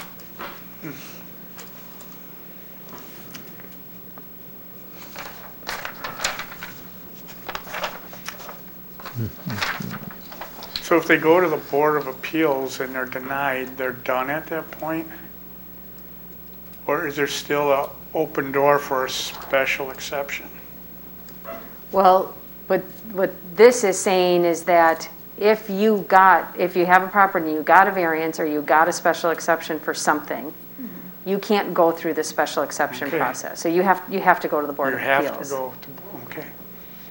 And then it's also saying if you got a special exception in the past and you tear that building down and you're going to rebuild, you have to start over. You know, I like that part. I do too, I like that. Just not sure about the Five. zoning Board of Appeals. And then I think the sixth, which is the one you said you like, is part of the concern of the individual who commented is that, well, what if it's torn down because of a natural disaster? It burns down. So we may want to say, with the exception of reconstructing the building because of a natural disaster such as wind, fire, tornado, or whatever. If you want that. It seems to me there would be a problem if they constructed in the same footprint and everything as before. Because then they would still need a special exception for it again. So I don't see where there'd be a problem there. And even with partially damaged, if it's rebuilt to the same blueprint or as before, I think that the special exception should still be there. I understand where if it's complete tear down, then you have to come back for another special exception. But I don't even see that as a problem if you build it in the same footprint as before, or the same square footage. So are you saying they still have to come, that you want them to still have to come through the process, or they get that old approval and get to rebuild If it it's- based on the old approval? If it's damaged and reconstructed as before. So if it's partially damaged. Right. I don't think that they should have to come back. But if it's complete Tear. leveled, I think that they should But have to leveled come by back what? By fire, by See, I have a hard time with fire tornado. being a natural disaster unless it was Yeah. the wildfires or Right. something. But if Or it's internal to the house, tornado, that's not a anything like natural that. disaster. I think as long as it's constructed to the same footprint or the square footage as before, I don't have a problem with them coming back and getting a new special exception on a new building, because you're starting with a new building. We would be able to. You just go through the process of getting a new special exception. Right. Yeah, that would, so what Laura's suggesting meets what's already written. Yeah. Right, I mean, under which I agree what- with. What scenario and on what plan commission or board is going to tell someone they can't rebuild Right, yeah. a property that was just torn Exactly. down? And it actually opens up the door for some sort of improvement too that, Right. I mean, Sure, I yeah. wouldn't think, we've had situations sort of similar to that with a retaining wall or something like that Right. where, And I don't have a problem with that. I mean, I don't know why we wouldn't just But I leave do- it and Yeah. if there's a I mean, if Right. there's a disaster, that's, I mean. I guess Well, Why wouldn't we let it? If there's a disaster, it's going to affect more than one property, Oh, that's yeah. for sure. I would Oh, think, yeah. I don't know, Well, Amy, fire I wouldn't. don't want to live in a city where my board isn't going to let me rebuild my house if a You're tornado right. hit it, and I don't Right. think we're that city, so I don't know. No, And it feels to I- me like we're splitting if we turn into hairs that, I'll at this move. point. You know, I mean, But is that documented in there that would be allowed? Yeah, you'd have to get a special exception to build something, right? Or no? I mean, Rebuild? couldn't you- Well, what you could, so this is saying you need to get a special exception to rebuild. You could Okay. say that they have the right, they can do it by right if it was damaged or destroyed by a natural disaster, I guess is what has been asked. Yeah. Yeah, I think that's fair. Just that's Yes, right. I But think that's but you fair have to too. be specific to that, it has to be the same as before, in square footage as before. You know, it can't be that you're gonna make it bigger, you No, know. it's Well, to yeah, rebuild it, you know, I mean, maybe you Rebuild change it. the interior walls or something, Right. but the footprint is Right. the same. Yeah. Yeah, So the special exception would mean you'd have to you wouldn't have to get your neighbor's approval, you just have to notify them that you'd be. Right. yes. Like, you'd essentially be saying, this is an empty lot. Remember that house I Yes. had here? Yeah, I just want to build it back the way it was. Right. And maybe finally put in that awning you've been telling me to put in or something. Sure. You know what I mean? Upgrade some Yeah. things. I don't know, or- I- Yeah. So Amy, how do we adjust that to accommodate that? I think what you're saying I'm is saying, I don't leave think we it. have to. You Yeah. know what I'm saying? I mean, So Amy, under what scenario would we deny it? right. I think the state has come down with a statute a few years ago, I certainly have a copy of it, that allows additional property rights to owners of non-conforming structures. Right. They're allowed to rebuild to the same footprint. Right. Good. So But this they, is- if they do that, Yeah. you can say you must come back for a special exception. I don't think they have to. If they want to expand the footprint or change it in any way, I think they're coming back. A special exception Yeah. just means it's a non-conforming structure. No, so that's the difference, is that's actually not, so a non-conforming structure is a structure that was constructed prior to the ordinance being created, and those have statutory Okay. authority to be rebuilt. This is a structure that was approved per the ordinance with approval from the city, so it doesn't fall under that Okay. statute. Here's it, okay. So it's actually, it's more restrictive than somebody who has a non-conforming structure who wants to rebuild. They can rebuild, it doesn't even have to be a natural disaster, they can just rebuild it.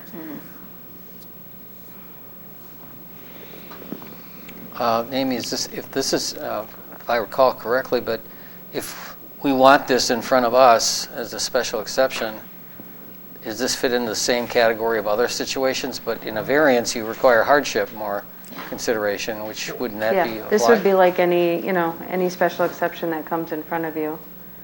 So, if you don't do anything, where's it going? If we don't do anything in the language, where's it going? If somebody has a catastrophe. If they are rebuilding, it would come here for a special exception. if a variance or special exception's been previously approved and they propose more new improvements, you know, like another addition or something more, they have to go to the Board of Appeals, per the way it's written. So So you that would- get to come and ask once to waive provisions, but once you come more than once, you have to go to the Board of Appeals. What if it was a single story that was blown over by a tornado and they want to go 2 stories? They would need to go to the Board of Appeals, the way it's Okay. written. I mean, they're not increasing the footprint, but they're Yeah. doubling the size. Yeah. Sure. They're increasing the square Improvement. footage. It could be floor, you know, floor Then you- ratio then could be the floor issue, area. or. That's why I said before, as long as everything is the same I get it. as the original. Still, I think just a simple statement of, Why else would you tear it down? I mean, why would it Well, be? some people like a new house because the old house is very old, the structure itself. I've seen it happen where people go, oh, it's, 100 years old and it's just not up to code anymore, and well, on the lake that happens all the So, time. In fact, yeah. it's happening downtown Delafield. right. And people sometimes they'll tear it down, they'll build the same thing. Well, a perfect example is the old doctor's building that Lang built, exactly like it was before. Mm-hmm. He just tore it down and he used the same plan. And that does happen. People will do that. They'll say, the house is just too old to upgrade and that, we'll just tear it down. We'll build it the same as before, but, it's going to be new with all the upgrades. Why don't you just put in with the exception of an act of God? Yeah, I think that's that simple. That's There you go. I think it's that simple. Well, Just so- that's right. You Yeah. you just want to make it Yeah. clear to the That covers applicant. it. That's all, just make it clear to the exception applicant. of an act of God if improvements are torn down or previously I granted by can't a think special of Yeah. something. That's perfect. Bingo. That is perfect. Do you want that to apply to 5 and 6, or, well, probably just, 5 is saying if you add more improvements. Yeah, no, I think 5 is fine. Yeah. So Yeah. just 6 with the exception of an act of God? Right. Or do you want to say natural disaster? Okay. Or is legally more obvious. What I could do, You're Christian, honestly, How about a supernatural disaster? if you guys don't mind, what's Do probably the easiest natural- is to use the same language that's used in the statutes for non-conforming Do that. structures. Perfect. Yeah, Yes. whatever Keep calls it the out same. acts of So- God. Can we add that right now so we can vote and approve this Well, thing? I just don't have that exact language, but I don't want it coming back next month. I want to vote on Right, it. I think we can send it to Common Council. It's going to say with the exception of a natural disaster such as, I think it does say wind, fire, Okay, flood, fine. something, I don't know. Okay. I don't think you need to see it. No. No, No. If you word it just- that way, we're no. good. We've seen this a lot. Trust. 4 Trust words. me, I was ready to send this on. 3 words, act of God. Yep, we'll trust you, Amy. It's good to make sure we got this right. If you don't believe in God, it doesn't apply. Darn it. You're probably gonna get in trouble, I get in trouble for understand. this. Okay. Okay, so is there a motion? I'll make a motion to approve with the change that Amy's going to make to the Second. wording. Huh? Second, Okay. Ted. Did you get that, Sally? Yes, I did. I did. Wake up. Good. Okay, All right. Okay, is there any discussion? she didn't doze off on us. Hearing none. All in favor say aye. Aye. Opposed? Abstentions? Passes. Cool. Okay. All right. Thank you. Believe we're on to 10A. No, there's Did I miss one? yeah, Yes. E, E. 8E. 8E. Motion to approve. Oh, you're right. There it is. AD. City of Delafield text amendment to zoning code. Schedule a public hearing for text amendments to the City of Delafield zoning code specific to impervious surfaces. Okay, so this, we talked about this at the last meeting, and you asked me to strike out the impervious surface provisions based on the lot size, and I think width was in there as well, until you had an opportunity to consider the implications in greater detail and take the matter to the annual lake, is it awareness meeting? Yeah. but you did want to carry through the language related to prohibiting impervious surfaces within 35 feet of the lake, so that gets implemented for this growing season. So all I did is strike out the one section related to lot size and width and leave the 35 feet stuff in here. Does that look clear to you, Scott? It is. All right, I'll move to schedule a public hearing for the text amendments for zoning code for impervious surfaces with the stated changes for March 24th. Second by Dan. Any discussion? Hearing none, all in favor say aye. Aye. Opposed? Abstentions? Passes. If anyone opposed. Now on to 10A. City of Delafield text amendment to zoning code. Discuss text amendment to the City of Delafield zoning code specific to fences and potentially schedule a public hearing. Scott? Let's talk about fences. So Why not? We've talked about this before, fences. Several times. our existing fence code does not apply to all fences. And so there are a number of fences that just slip through the cracks. And so I was asked to put together something that addresses all fences. I think this is it. It has to be tweaked a little bit, but for example, fences that were exempt in the past, chain link fences not greater than 4 feet could be installed up to the shore. I'm suggesting that's not something the city may want to consider. You can go to Walmart. The city defines a pool as something that holds more than 24 inches of water. If you get a pool from Walmart that's just over 2 feet, you need to install a fence, but that fence is exempt from all standards. So someone could go buy a pool and then put up a 10-foot high solid fence around their entire perimeter of their property, and we can't stop them. So there are gaps in our code, and I think this revised fence code addresses all fences.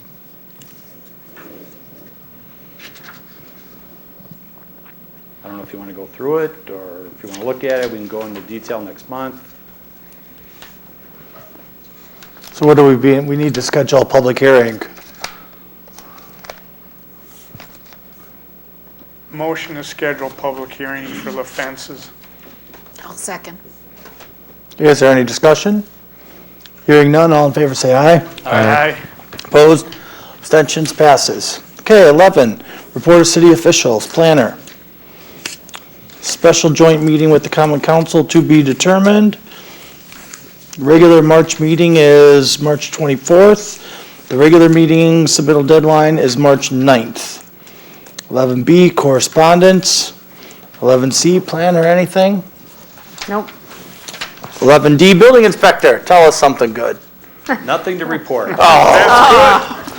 Thank you. Number 12, seeing no further business, we are adjourned at 10:21 PM. Kind of late. Wow. I haven't had a long one like this in a while. Yeah, it's been a while.